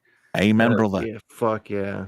Very violent, very grim at times. But listen to us, we're a bunch of fucking man babies, aren't we? Proud of it, man. Yeah, proud of it. Well, one thing I remembered from the cinema was my dad absolutely hated it, and for decades, he literally never let me forget it. But watching it again, I think this was my first purchase from Amazon back in 2001, believe it or not. And watching it as an adult, you really, see it through a bit more cynical eyes. The deaths are basically just a toy commercial. Excuse me. And it was strange seeing it through that different lens, whereas at the time it was felt so true and so, you were devastated at who went. But I think Prime's death, I learned about that before I saw the movie. It took the edge off, but I remember thinking, I can't believe that's happened. They can't have done that. And I think also the comic possibly. Yeah, the Marvel comics were really good. I think they were IDW over in the States, but here it was just the Simon Furman ones. And I think they already spoiled that Megatron was Galvatron. So it took the edge off the experience, but I still loved it. And when I got it in VHS, God, I wore the tapes out that you wouldn't believe. Vosra, Fjordovd. Aye. Brian, you got Vosra Fjordovd. Can I reply to common people? I love the Pink Power Ranger, Amy Jo Johnson. She was, I love her so much. Yeah. Atom Grey makes a good comment. He says, this one's animated up a bit because Gundam Nut said, Daniel Witwicky kind of looks like Amuro Ray from MSG. Yeah, he does actually. Yeah. I did love this movie. It was good for the time, for what it was. It was incredibly good for the time. But I still enjoy it. Yeah.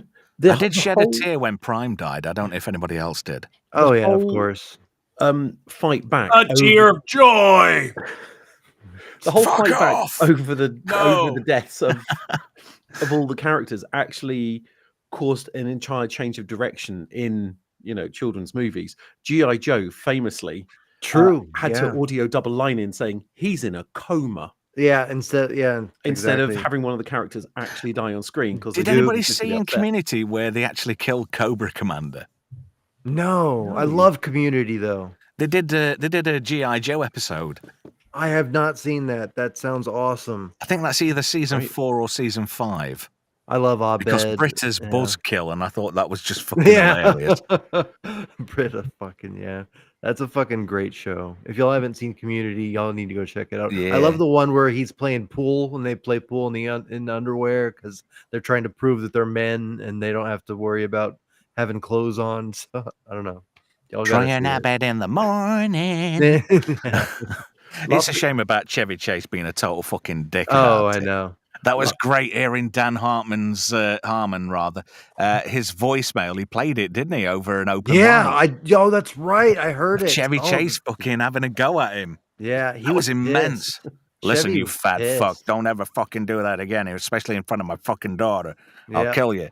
I saw, there was a comment I just did want to read out. Gundam Nut said, I was 11 and saw this in theatres in 86. It traumatized me. It was, I'll tell you something, it traumatized a lot of kids back in the day. Mm-hmm. Yeah. And a lot of kids said, especially to kids who perhaps didn't have a father or anything like that growing up, a lot of the kids associated Optimus Prime with a father figure. Exactly. And to see him die on screen was a harrowing blow for them. Oh, yeah. Yeah, good for the psychologists and shrinks because they were making money out of this movie. True. Still are, probably. To sell toys. What a bunch of heroic nonsense. This is bad comedy. Yeah. The last thing I want to say about this is there's a quote from an interview where they were asking Friedman about how he got Orson Welles. And he replies, he was available. He was always looking for work and he would have opened a supermarket. Well, he advertised peas, didn't he? Drunk. He did. So, yeah, they said, one do of my you want to favorite be... transcript readings. Yes. He was hard work in the end, wasn't he? Wally Burr said he was an absolute nightmare to direct. He also commented about Lionel Stander as well, because Lionel was pretty much deaf at that point in his life. And he kept shouting, like when they were talking back on the speakers and stuff. And it's like, Lionel, can you do it like this? And Neil Ross had to help him out and say, and Lionel would be like, what's Wally saying? I can't hear him. He had to act as a go-between to get direction to Lionel because he's deaf as a fucking post. And I liked how Hasbro tried to turn all this round on Flint Dille, saying, it was his script. Oh, he killed all these toys off, blah, blah, blah. Whereas Hasbro clearly reported as saying, kill them off. We need to relaunch. I believe the phrase was, "We have great things planned." Yeah, but it backfired on them. Oh, it And did. Optimus Prime, they even put on another edit, and the greatest transformer of all, Optimus Prime, will return on one of the edits. It's not on the Blu-ray edition, though. Mm.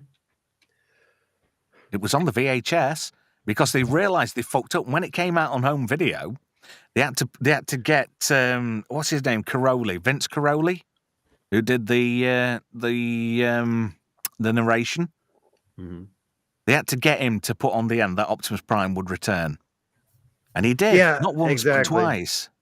Yeah, he returned as a zombie, and then actually finally came back as the real Optimus. Yeah, and the irony is they had to get a Quintesson to bring him back. Mm-hmm. Because Skylinks had to capture a Quintesson and bring back Prime's body back to Earth so he could be brought back because of that rage virus. The cosmic rust, it was going to kill the entire universe, and so the Quintessons were threatened, so they had to do something. Yeah. Palpatron, you've been exceptionally quiet. What are your final thoughts on Transformers the movie? It never gets old. I could keep watching it forever and never get tired of it. It's just a feast for the eyes every single time. It doesn't matter how silly it might be in places, the plot holes, the conveniences. You can forgive it because it's just so much fun. It's perfectly paced. It's just a brilliant romp that you just get pulled along with like a roller coaster. The characters are amazing. The beautiful designs. It's everything that a young male child would ever want as a distraction from the boredom of the real world. It really takes you somewhere and shows you things that are just incredible. And as being exposed to this as a kid, it just stays with you forever. It's like a program in your brain that you can't get rid of. And that's why we're all still collectors, and we're all still so fond of it. And we love the characters still, and we'll probably take them to our grave with us. So I don't think I'll hopefully not. I'll never for a while. Not for a while, anyway. We'll all live on in the Matrix. Stark, what are your final thoughts on this film while Theta shows off with his Devastator?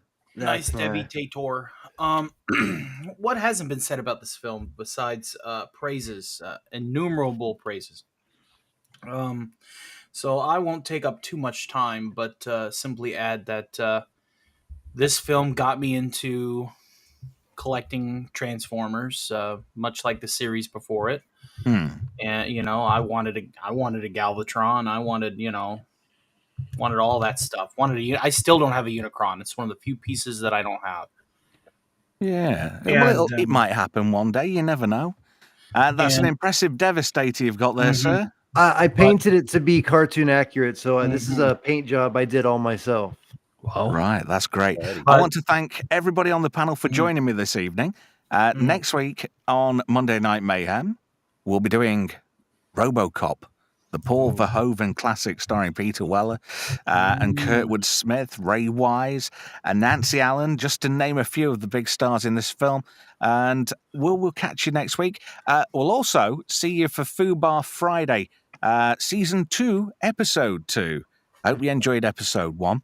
And like I say, if you're watching for the first time, it would be amazing if you could give us a sub and a like on the stream and possibly a comment too, because I like replying to all the comments. Yeah, thank you to everybody in the chat. Go back and leave a comment on the stream after it's over. It really helps the algorithm on these on our channels. So likewise. Thank you. That. That's great. Thank you for adding that. Right, catch you next time, guys. Stay safe and